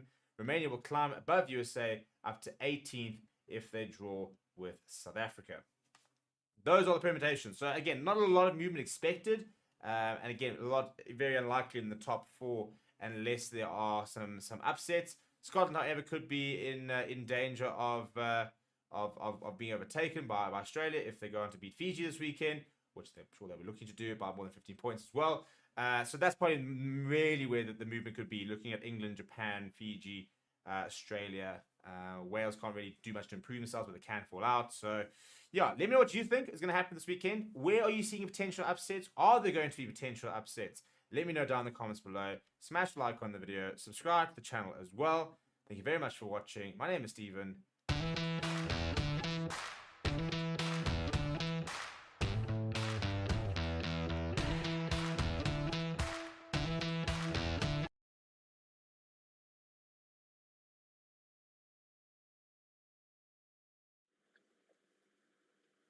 Welcome back, everyone, to Forever Rugby on Forever Sports. My name is Wes, and yeah, we've just witnessed quite a messy first half between Wales and Portugal. I think the Welsh will be disappointed with the way that they played. However, the Portuguese will be quite chuffed. I think they'll obviously have bits and pieces and moments to improve on, but I think going into the half, you could argue almost 7-3, right? That last try being scored in extra time there. They will feel very much still in this game, and they just need a few things to tighten up. Having a look at your chats throughout halftime, Marcelo there saying Portugal need to start running with the ball more. It's what they are good at. Absolutely. I think when we saw them start to offload and interplay with each other, they were finding a lot of holes in the Welsh defence.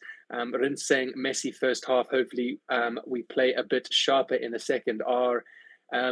That's RRTNZ. When you say we, I might assume you're talking about the Welsh, because I think Wales have been a bit messy. But we are underway for our second half here. So Wales playing from left to right. We've kicked deep into their 22, and the Portuguese have it, and they will look to clear. I think they've been really good at exiting their 22, which is an often overlooked skill. The ability to exit well, I think, isn't necessarily noted by many rugby watchers, but the Portuguese have done that excellently. And another example of that here is Marquez, who's just cleared themselves all the way out into Welsh territory now. So fantastic kick by him. So they've done really good at that.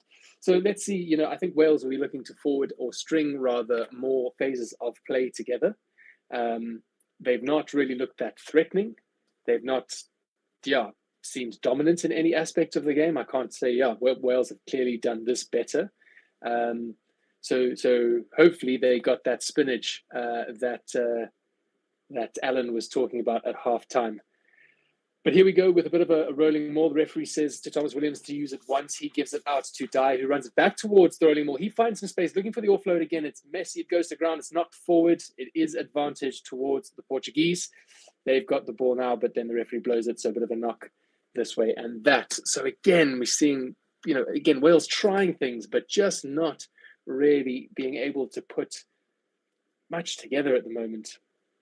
The Portuguese defense holding strong, disrupting that ball. Rio Dye finding the space here, maybe trying to force one or two things potentially, running with the ball in one hand, looking for that offload, but it does open you up to the threat of knocking the ball loose, which has happened countless times this game. So potentially for the Welsh, maybe they just need to look back, ball in two hands, crash it up, phase. The space will come, right? I mean, you would think against an emerging side like Portugal, if you keep the phase play, you run them back and forth, the space will come.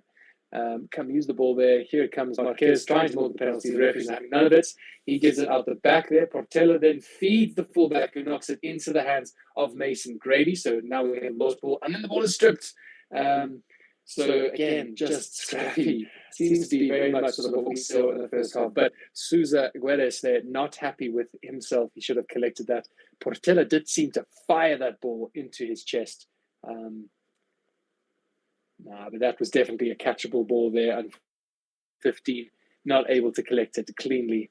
Also seems to be a bit behind him, actually. So maybe from Portela needs to be slightly in front. Marquez, the 19 for Portugal, has been outstanding. I think he's conducted traffic really well today. I think his passing has been good. I think his kicking has been excellent. I do think the service, the speed of the ball has been slow, but I think that's been deliberate. I don't think the Portuguese forwards have been there fast enough to give him that quick ball. But I think he's been excellent. I don't know about you guys.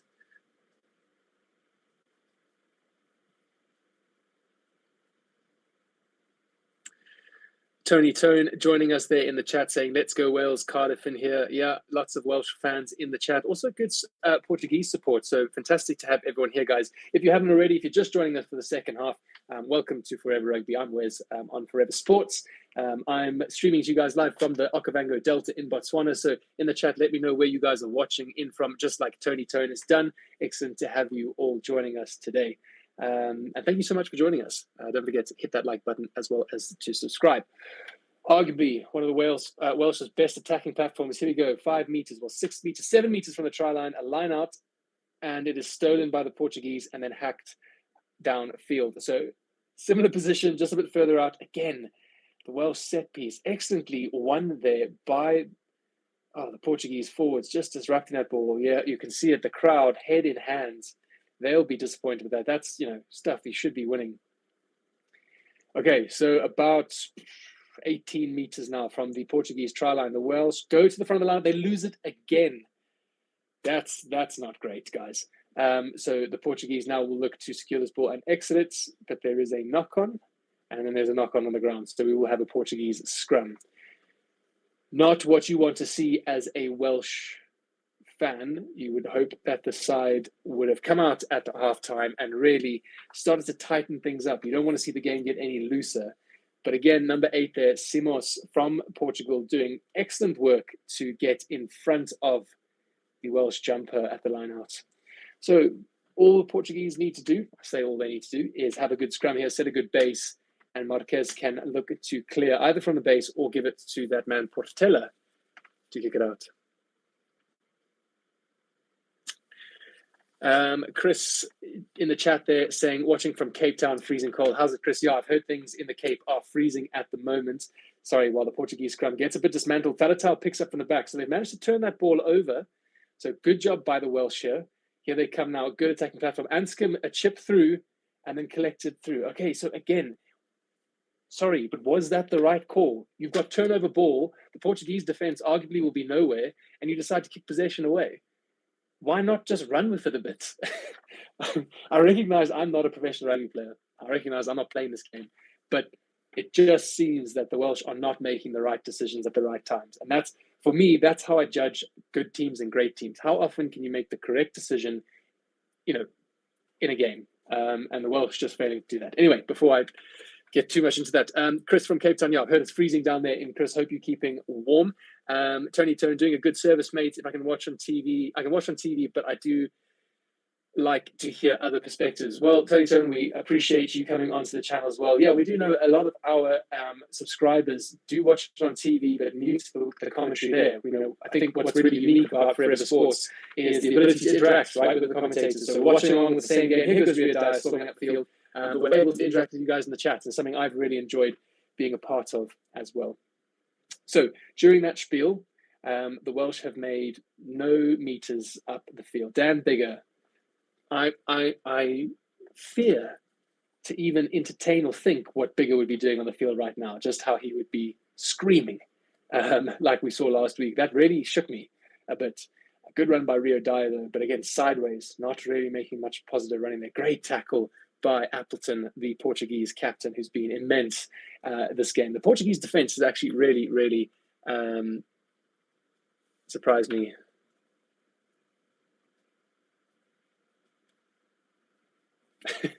Tony Turn giving us a fantastic story in the chat there.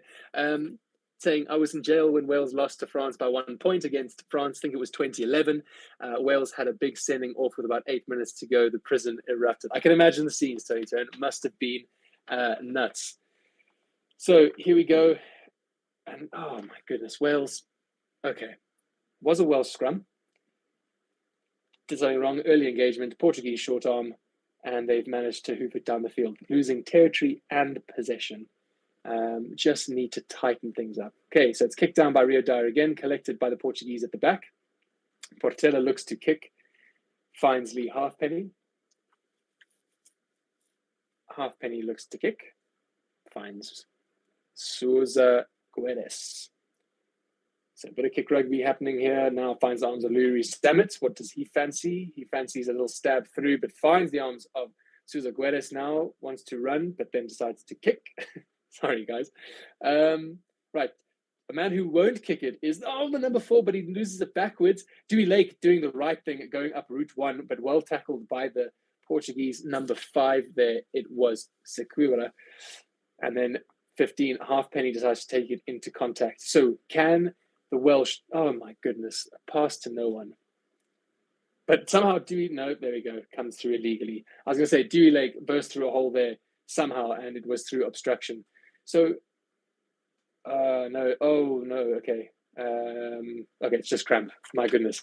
I think everyone has a bit of, if you were watching the game last night between New Zealand and Namibia, I just saw their number 15, Sousa Guedes, go down and was holding his ankle, which looked a bit loose. But yeah, in last night's game, there was a horrific injury to the Namibian centre. I believe he had surgery last night, and I think it's all gone well. But he both broke his leg and dislocated his ankle. And they were just angles of feet and legs that shouldn't have gone in those angles.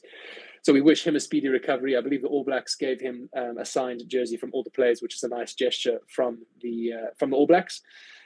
But coming back to this game now, the Portuguese have earned themselves a penalty just inside the Welsh half. It is a 50-meter kick with the angle, and Marquez is lining up to take it.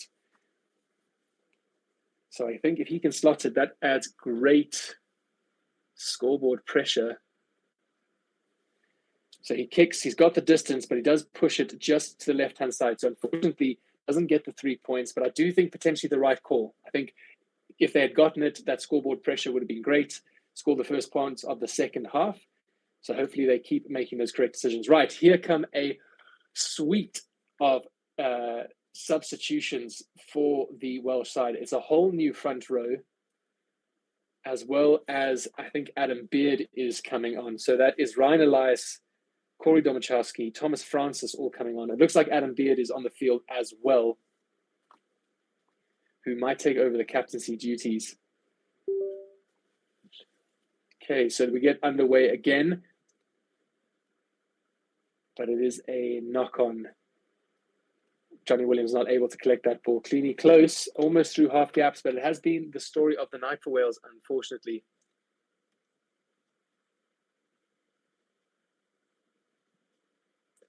So Tony Turn in the chat there saying New Zealand should have won by 100. Is that against France? But France wins this World Cup, South Africa or Ireland second. Okay, so Tony Turn thinking long-term there, backing the Frenchmen in their home country.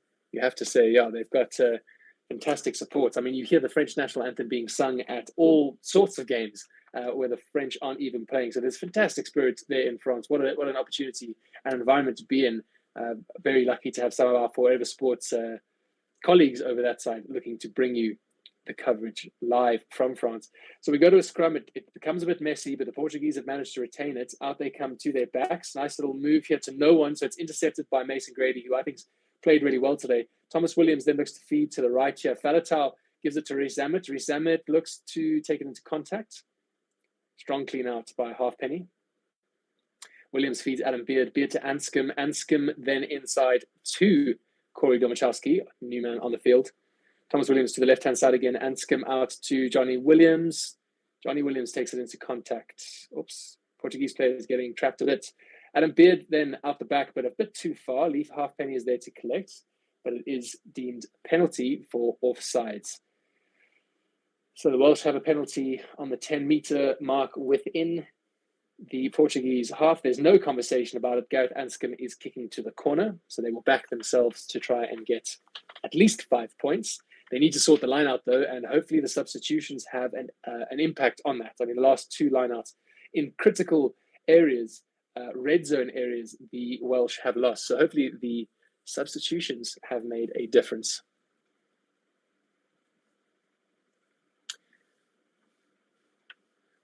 Marcelo thinking that Portugal are going to be second in the group. Okay, so Wales win the lineout, but then it's scrappy off the top. But they do manage to retain it. Just outside the 22, Thomas Williams to Anscombe. No, not Anscombe. Yeah, no, 2-7. Sorry. Refe, who does a strong run up at the center. Now Williams again. Now out to Johnny Williams, to Anscombe. Anscombe through some space. There looked like to be an overlap on the left-hand side there. Wales not utilizing it. Thomas Williams to Johnny Williams, who finds a half gap. And the ball then is taken out, but it is a penalty. So the penalty is starting to rack up here. Portugal do need to be careful, and indeed the referee is calling over Appleton, the captain, saying, right, there's been a number of infringements down in the 22. You do need to be careful. Could be the next one, could be a yellow card. So if this is an official warning, saying no more of that, could be an official warning here for the Portuguese.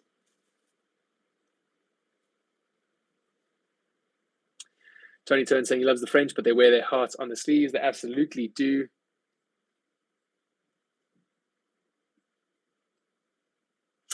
So the Welsh have called a scrum. We're in a good attacking platform here. And we are seeing another substitution for Wales. So that is the entire tight 5 for the Welsh side. Substituted. So off comes Jenkins. Just not able to link up there from the line out, unfortunately. Again, Wales not being clinical in areas that they need to.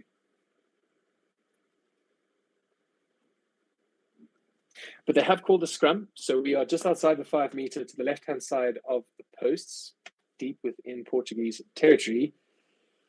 Anscombe and Halfpenny directly behind the scrum. You've got Johnny Williams on the left-hand side and everyone else on the right-hand side. So what can the Welsh do here? You would think to keep it simple, bit of a big push. It is going to be a reset on the scrum as it collapses. Again, Wales will fancy themselves here because the Portuguese, as far as I know, haven't had any substitutions. So those forwards will be breathing heavily. Whereas you've got the fresh legs of the Welsh substitutes.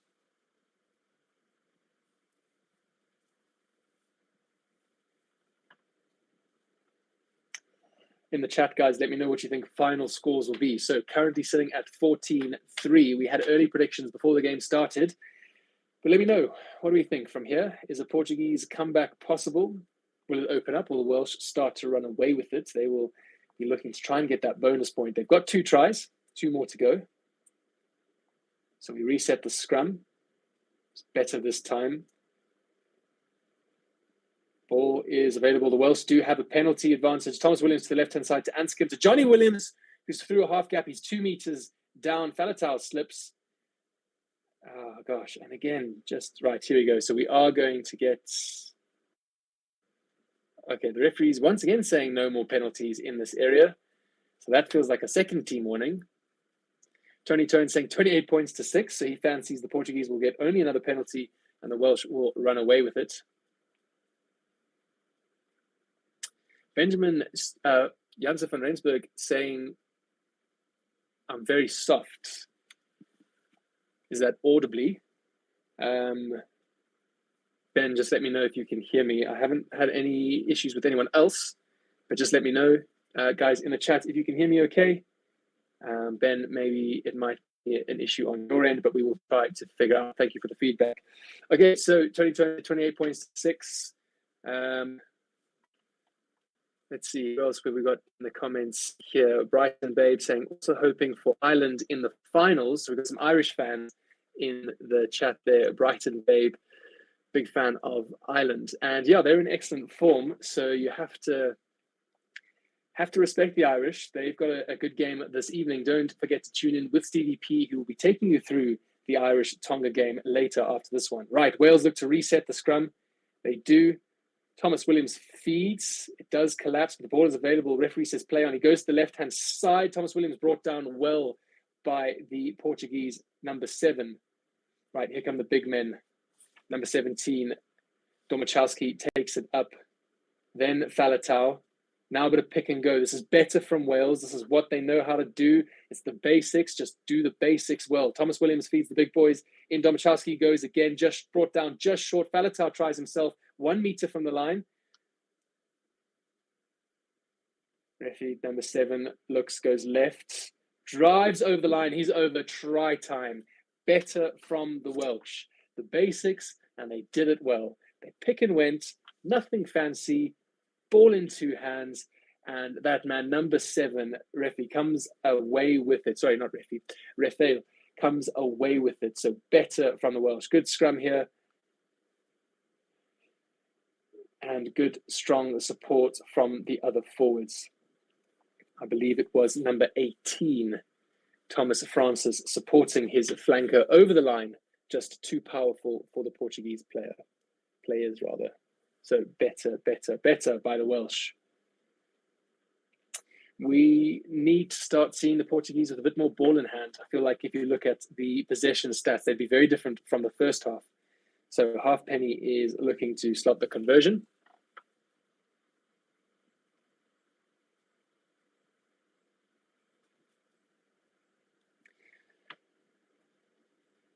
So Marcelo there thinking in the chat that it's over. Potentially not. I mean, there's still, 24 minutes to go. That's plenty of time for rugby.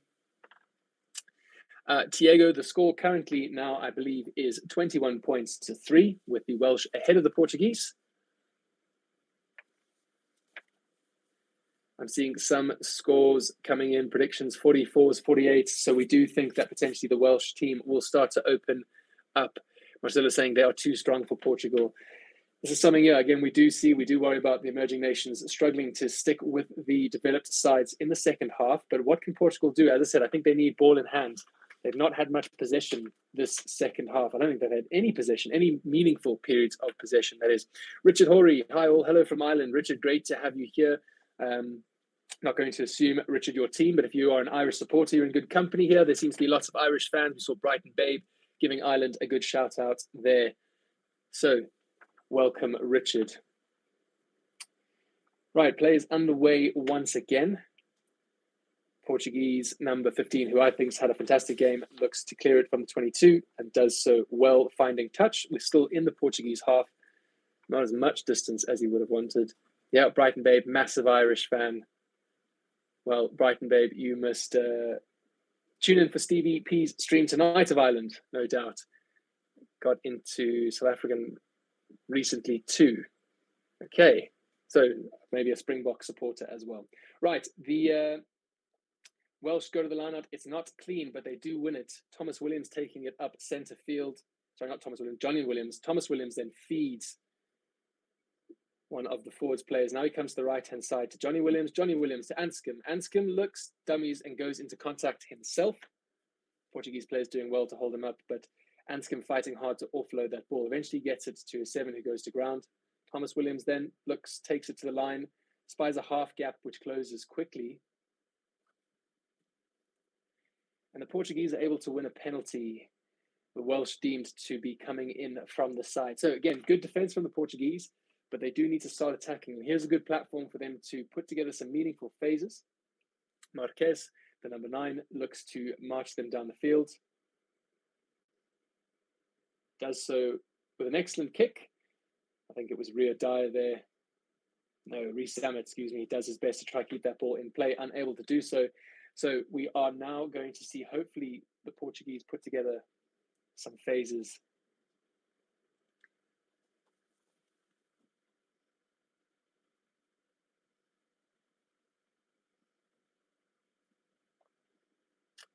Have a look at the chat here. Wales Cardiff is Tony Tone.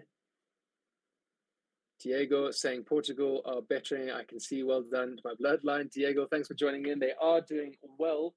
They had a fantastic first half. I think second half, though, here, hopefully we can see them do some great things with ball in hand. Right, they go to the middle of the line-out, but Chris Juzinga disrupts it. It does fall to the Portuguese side, so Marquez gets it away to is number 12. Appleton is captain. Now we go to the right-hand side. The forwards taking it up, making positive gain line moves. This is better by the Portuguese.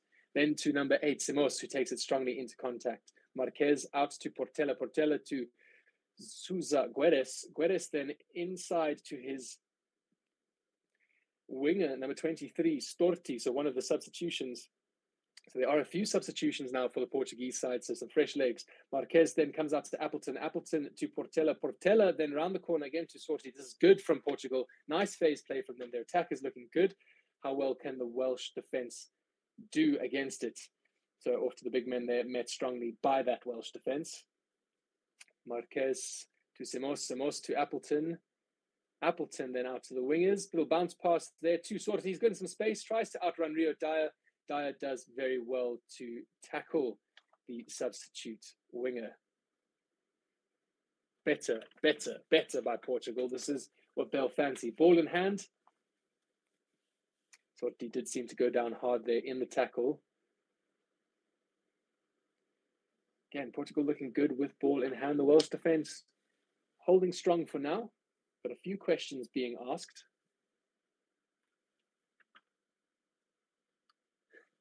Cool story, bro, saying, come on, Portugal, keep it under 30. I feel like, cool story, bro, you've got a Super Brew pick with them being under 30 for some reason.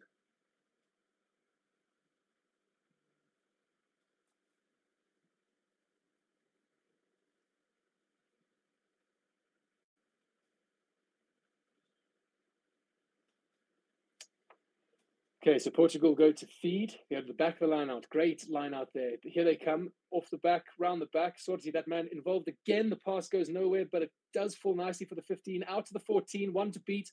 Halfpenny tackles well. So Portugal need to keep their discipline here. So do the Welsh. Nice flat pass from Marquez to his forwards. They do have an advantage. The Welsh were offside. So Portugal, a bit of license to play here. You feel like they must score. This is a good scoring opportunity for the Portuguese, but it does seem to be too flat and knocked forward. So it's literally on the 5 meter, just outside the posts. Marquez looks around. You think they either fancy a tap and go or they go to the lineouts. Right, they do indicate to the line, so going to kick the ball out. Good kick by Marquez. So do we think the Portuguese can convert this pressure to points? Pressure is one thing. The fans are really getting into it, screaming from the crowd, cheering their team on, urging their team over the line. I think they're right in front of the Portuguese section there. We just saw the hooker, Jaja, look up, smiling on his face, so he'll be pumped up from that. Can they do the first thing right? Yes, they do. What a fantastic move by the Portuguese. My goodness, that was phenomenal. I don't think I've seen that before. Right. So went to the front before he even came down, threw it back inside there. He is absolutely pumped up. Taja there. Fantastic. They did well, but I think it is the number 7, Martins, who comes away with the try. Could be corrected. I'll wait for the official confirmation of that. So they go to the front of the line out here. Lovely little trick play. Oh my God, caught the Welsh sleeping. That is phenomenal. It is number 7, Martins, who scores for the Portuguese side. Fantastic. You can see how much it means to the entire team. Simos going up for the ball in the air, giving it to his fellow back rower. You can see they are absolutely pumped. Faletau knows they were caught sleeping there, but what a fantastic trick play. What a fantastic try for the Portuguese. And you see their fans, how much it means to them. Excellent, excellent work. There we go. 21 points to 8 with the kick to come.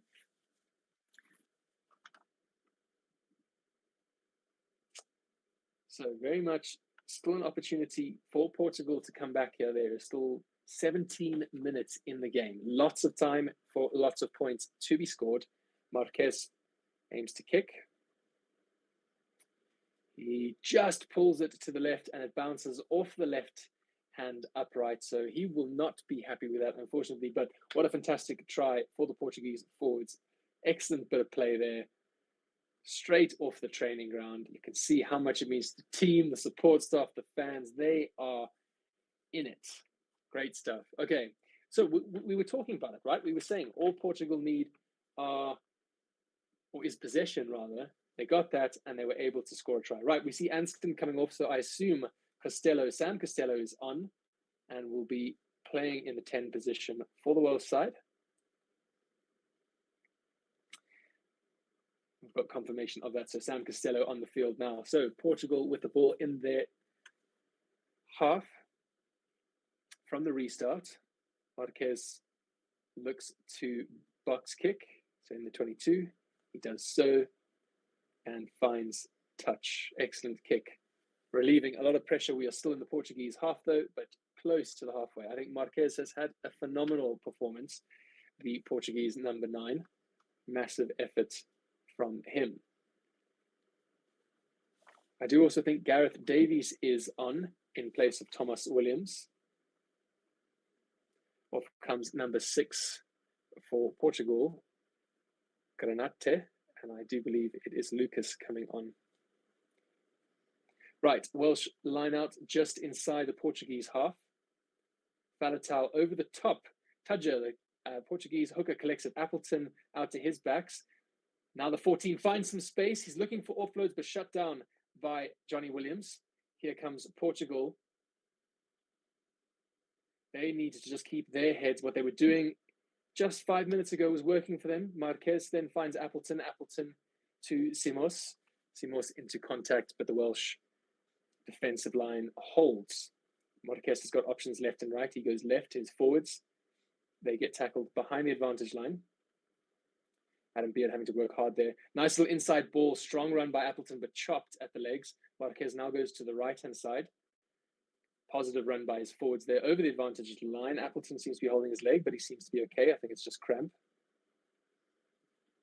Marquez feeds the big men again, who feed it out the back. Portela, a little bit of a bounce pass to Sorti then. Looks to take it in himself, make some positive meters. This is good by Portugal. Better amount of possession. Simos into contact, careful not to be isolated. And Welsh not really competing at the breakdown, rather sending men into their defensive line. Strong run by the number 19. Bello up the field. Marquez feeds to the right-hand side. Lovely hands from the number 8, and then it's just spilled forward, unfortunately, by the number 5. But it is going to be a knock-on, I believe. The ref should blow his whistle. But it was fantastic soft hands by Simos there to free his number 5, Serkura, who just unfortunately could not hang on to that ball, potentially looking for the offload. Yep, absolutely. Turning around in contact to look for the offload and the ball spilling forward. But better by Portugal, not relenting.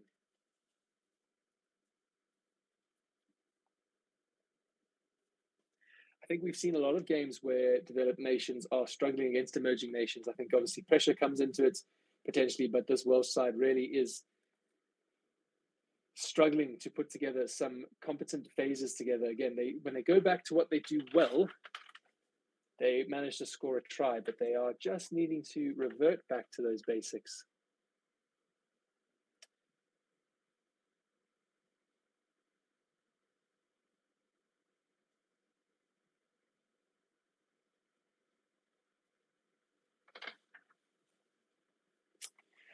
So the Welsh have a scrum within their 22. Gareth Davies feeds. A strong scrum by Portugal, though. Messy. Davies is able to just get it out to, I think that might have been, looked like Tompkins, but unless he's a last minute addition, I think it is indeed, Sam Costello, excuse me. So Davies now to the big men, Faletau. Faletau looks to Beard, but goes himself. So still deep within Welsh territory here. Not a comfortable exit for the Welsh. Davies directing his forwards to give him a nice train so he can clear competently. Boxes. There's a good chase from Lee Halfpenny. I think it's had, Rio Dyer. Puts pressure, causes messy ball. It is knocked forward by the Portuguese. So it'll be a Welsh scrum advantage. Out the back they come. It's all going a bit messy. So we will go for a Welsh scrum. Rio Dyer putting good pressure on the Portuguese number 10, Portela, not able to collect that ball cleanly there. Good work from the Welsh winger.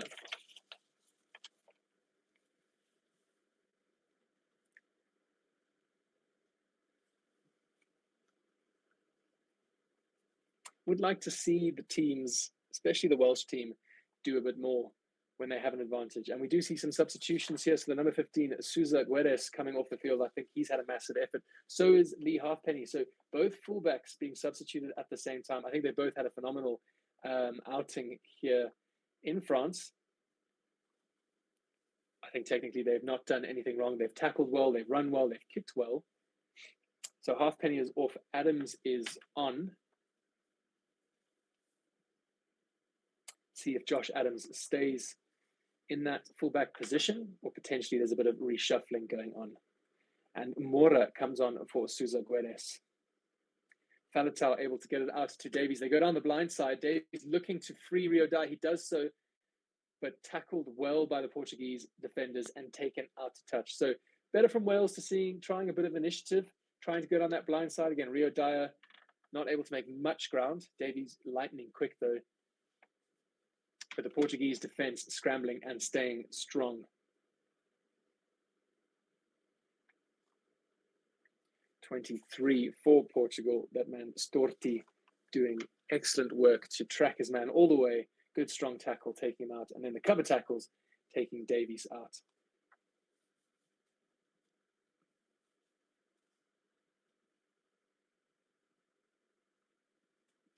Cool story, bro, saying this would be a bigger upset than Japan and South Africa. Interesting. Don't know.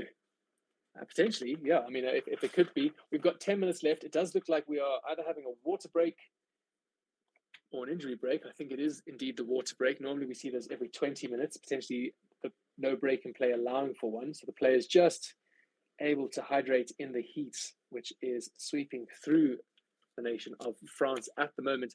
Alan Robertson in the chat saying clearly Wales need to up their game if they want to progress in the World Cup.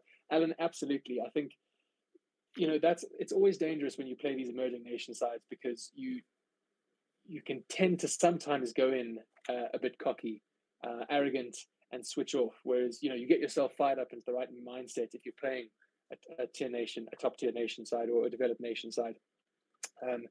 So I do think, that Wales would be playing better if their mindsets were correct. But no, absolutely. I think technically there is a lot left to develop. So yeah, I think I'm absolutely with you. We'll have to see if they are able to get out of their pool. You would think they should be able to, but there's still a long way to go. So the Portuguese feed to the center of their lineout, set the driving maul.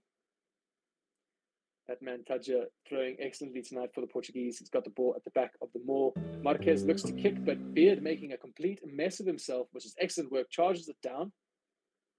Marquez not happy. Here it comes. Here comes the Welsh out to the right-hand side. Sam Costello looking to kick across to Josh Adams, but kicks it out into touch. So unfortunate. Nice vision there from Sam Costello. Just execution, unfortunately, not coming out. Porta in the chat there saying Tonga to beat Ireland. Well, tune in with Stevie P. He'll be taking you through, and we might see that upset. Although, yeah, if I was placing a bet on Boyle Sports, one of our channel partners, check out the link in the description. I'm not sure I'd be putting my money on a Tonga upset. But please, guys, do make sure you go check out Boyle Sports. They are the official betting partner with Forever Sports. So if you fancy putting your money where your mouth is, or where you think you might have a shot, go check them out. Links in the description down below.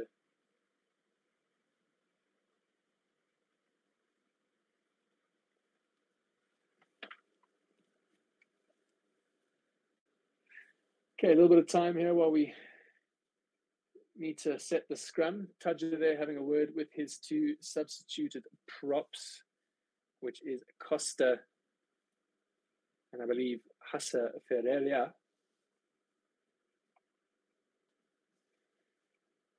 What can they conjure? It is a Portuguese put in just outside the 22.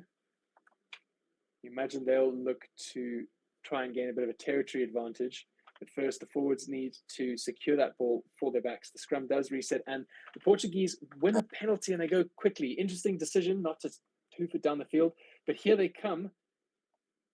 Down the left-hand side, number 14 there, Pinto, getting stopped strongly in the tackle. Marquez, taking it flat to the line, but it is knocked on by one of the Portuguese forwards. So again, this is what we talk about. Was that the right decision? You win a scrum penalty, which is huge. You are just on your 22. The Welsh defence is set. Going quickly doesn't gain you any sort of advantage. They're ready for you. So potentially a better decision there by the Portuguese number 9 was to slow things down, kick it down the field. Or don't have to do it slow. You just kick it down the field, get your team in a better position. You get better territory. You retain possession. And you go from there. But now Wales will look to attack from inside the Portuguese half. We're on the right-hand side of the field. Sam Costello now in charge of things. Anscombe. But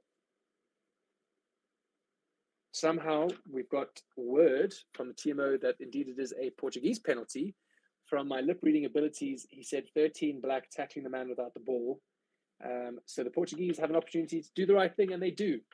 They kick it downfield, gaining both territory and keeping possession. Oh, this is number 21. Pedro Lucas. Sorry, I just look so young. He is coming on for Marquez, who I think, and I will say it for the last time now because I've said it enough times, who has had a massive game. I think he has not put a foot wrong except for that one decision. Right, to the lineup they go. Lucas straight into the action, feeds Appleton. Appleton takes it into contact. Lucas again now looks to give it to one of the big men. Number 5, who's had a massive effort. Lucas out to Portela. Portela to Appleton. Lucas now to the left to his big men, to number 19, to Bello. It does come loose. The Welsh are able to turn it over now. Here come the Welsh. Chizunga now out to the forwards. Davies, I think, knocks it backwards. Louis Rees-Zammit with loose ball. He's straight through. He's got gas. Davies is screaming for it on the right-hand side. Lovely out the backdoor pass from Louis Rees-Zammit. And Gareth Davies is over the try for a Welsh try. That is how dangerous Louis Rees-Zammit can be in broken play with ball in hand. Found a gap in the middle of the field, and his pace is electric. You thought for a second he was going to be absolutely crucified if he didn't get the pass off, but he did. He got it nice, one hand out the back door to Gareth Davies, who goes over the line for a try. So broken play here, finds the gap, a little bit of obstruction there potentially. Maybe the TMO might have a look at that. It did look like number 18, Thomas Francis, but I think he was staying in his position, but the TMOs and the ref have called it back, and Sam Costello kicks it through the post, so it looks like the try will stand. Excellent work from Rees-Zammit there to stop and go and get the pass off, and Gareth Davies then under the post. So I think the Welsh fans breathing a bit of a sigh of relief. Unfortunate for the Portuguese side, but just coming from a few mistakes. Wait, here we go. We're going upstairs. We are going to look at that obstruction. I did think there was potentially something that stopped one of the Portuguese defenders from getting to Louis Rees-Zammit. As I said, I think it was Thomas Francis. I don't think it was intentional. He was just there, but Rees-Zammit using him as a bit of a shield. Yeah, so it does. Oh my goodness. And there we go. No try. The try has been disallowed because of the obstruction call. I do feel like that is the fair call. If you do have a look at it, it does appear that, Thomas Francis, unfortunately, I don't think it was intentional. I think he was just there, and Rees-Zammit running around the inside of him, stopping the Portuguese defender from getting to him. Okay, so we go down the field. Now the Portuguese for a penalty, they kick it out, looking for the line out. Porto saying South Africa will definitely smash the Irish. That is going to be a massive game. Oz Fiji tomorrow will be far more entertaining than this game, says Alan. Alan, I think you might just be saying that because that'll be a neutral game for you. But No, I think any game the Fijians play in has the potential to be just absolutely electric. Unfortunately, the Portuguese now, their set piece coming apart a bit as they mistime a line out. So the Welsh are able to steal that one and turn over possession. So again, potentially the Portuguese, that lack of mainstream rugby just letting them down here a bit. However, it is the 76 minutes, so you would expect to see mistakes creeping into both sides. Oh, there was a boot to the face there. Josh Adams hit in the face with a boot. Was a bit of awkward of fall. He does take a boot to the face, but I don't think it was intentional. It was just very awkward how he landed number 14 there, Pinto. Although that is an extended leg out to the face. That you should be in control of your body. That doesn't look good for 14. Interesting to see. We are going up to the TMO here, who is definitely going to take a look at this. That's not fantastic to see at all.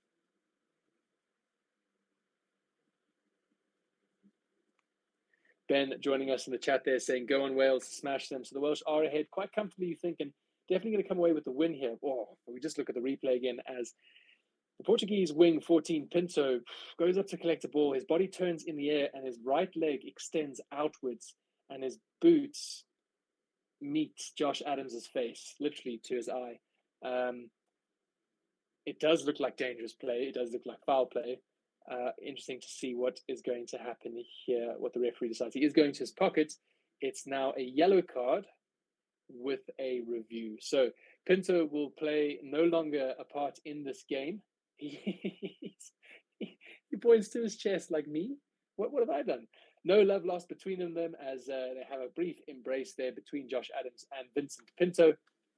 But it is going to be reviewed, so it's off to the bunker system to see what they decide. So Sam Costello kicks us downfield, takes us to about the 18-meter mark here. Josh Adams saying, no worries, mate, it wasn't intentional, but yeah, could be very potentially dangerous. You catch a stud in the wrong angle there, someone can lose an eye. Ben, Wales, you're the best. So Ben, a big Welsh fan there. I'm sure you're happy with the results. Hopefully you can get another one in before half time for your sake. The Portuguese will be doing their best to prevent that from happening. So line out over, we're with the driving more.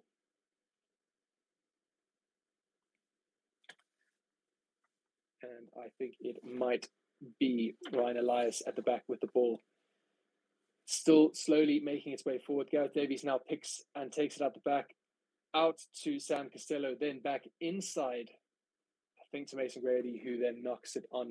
Unfortunately, no, it is Josh Adams who received the ball and knocks it on. Not happy. Adams not happy with the service he's receiving there. So it is going to be a Portuguese scrum. And amazingly, with 3 minutes to go, not even 2 minutes and 20 seconds, number 2 for Portugal, Pudger, comes off the field. He has had a massive game. I think he's been excellent. His throwing has been on point. I think most of the lineup misses have been due to the jumpers. But he gets a standing ovation from the Portuguese supporters in the crowd. Yeah, I think he's put in a huge effort. On comes Campagur to take his place. He salutes the crowd and acknowledges their support. Yeah, good work by the Portuguese number 2. Excellent stuff.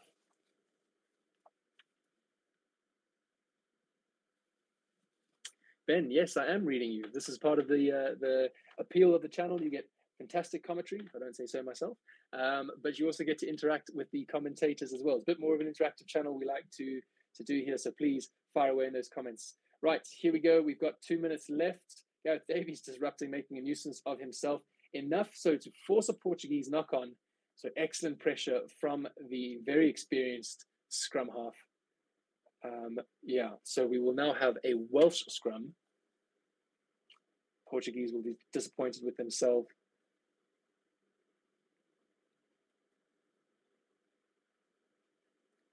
In just outside the 22, and they will fancy, hopefully Wales will fancy another try before the end of this game. They're on 3 tries. One more try does get this point, so they will really be pushing hard for this.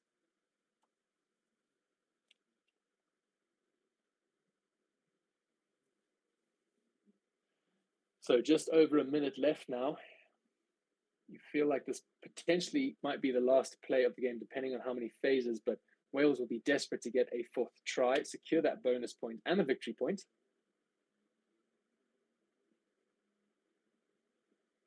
Davies feeds. The scrum is solid. The Welsh do gain the scrum penalty, so a bit of a free play here. Out it comes from Davies to Costello. Excuse me.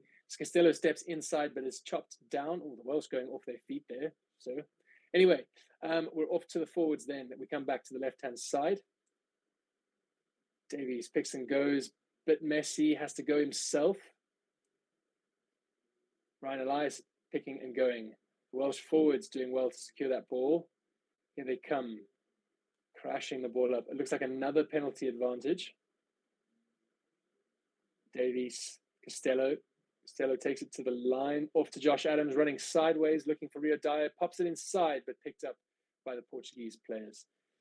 So again, just, not clinical from the Welsh. You expect in that position, 6-7 meters out, you've got your backline set, you've got your forwards doing their thing. You would want to see a bit more of a decisive run. We are into the red though, so this will indeed be the last play of the game. Again, Wales pushing hard for that bonus point try. They have called a scrum. This will be massive effort from the Portuguese here. They'll need to put in a big scrum to prevent the Welsh from gaining that penalty advantage. Starting image to this final result in just a few steps. Son Poyo asking, who would SA, South Africa, rather play in the quarterfinals, All Blacks or Ireland? Well, I believe at the moment we won't play Ireland in the quarterfinals. There's no way we can play them in the quarterfinals. It'll either be France or the All Blacks. And I think, we probably have a bigger rivalry with the All Blacks. But in terms of who we'd rather play, I think at this point, it's much of a muchness. It's whoever you put in front of the Springboks, they are going to do their best to beat them, no doubt. But in terms of if you had to ask me who I would choose to face, I think Ireland, because I think, we've got a better winning record against them. The scrum goes, but it is reset. Cool Story Bro is saying that they would much rather play Ireland in the quarterfinals in knockout rugby. I think with Irish form at the moment, though, we'll have to see. We'll have to see what happens next weekend. Massive weekend of rugby, but so is tomorrow. Make sure you tune in here on Forever Sports, on Forever Rugby, to check out the 3 games happening tomorrow. Really looking forward to seeing those and having you guys join us here on the channel. So we're 82 minutes in, definitely the last play of the game. What can the Welsh do? Can they get that 4th try and secure the bonus point? The Welsh fans are singing in the crowd. They're having a good time. So we reset the scrum. 5 meters out, just to the right-hand side of the post, Davies feeds. But Messi, it turns around. Faletau picks and goes.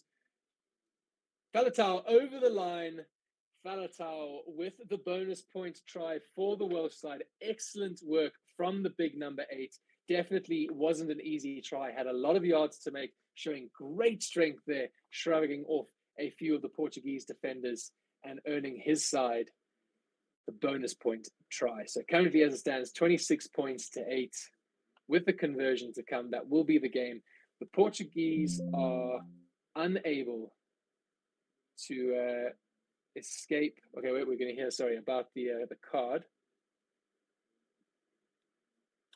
It has been upgraded to a red card. So Vincent Pinto's yellow card has been upgraded to a red card. So he will await to see how many matches he will now miss out on this Rugby World Cup. Very unfortunate for the player, but Sam Costello slots the kick, and that is full time, 28 points to 8, so a margin of 20 points. I think, Cool Story Bro, you were hoping for less than 30, so the Portuguese have done that. But as I was saying before, the upgrade of the card, the Portuguese not able to score more than 1 try in a Rugby World Cup game so far. But here we see the players shaking hands, guys. So that is that. I think a fantastic first half of rugby from the Portuguese side. They were really in it. The second half, they just seemed to let off the gas a little bit, potentially, again, that experience coming into play. The Welsh, although they come away with a bonus point win, I think they will not be too happy with their performance if they look at it earnestly. They will go back to the drawing, not quite the drawing board, but they will look to tighten a few things up.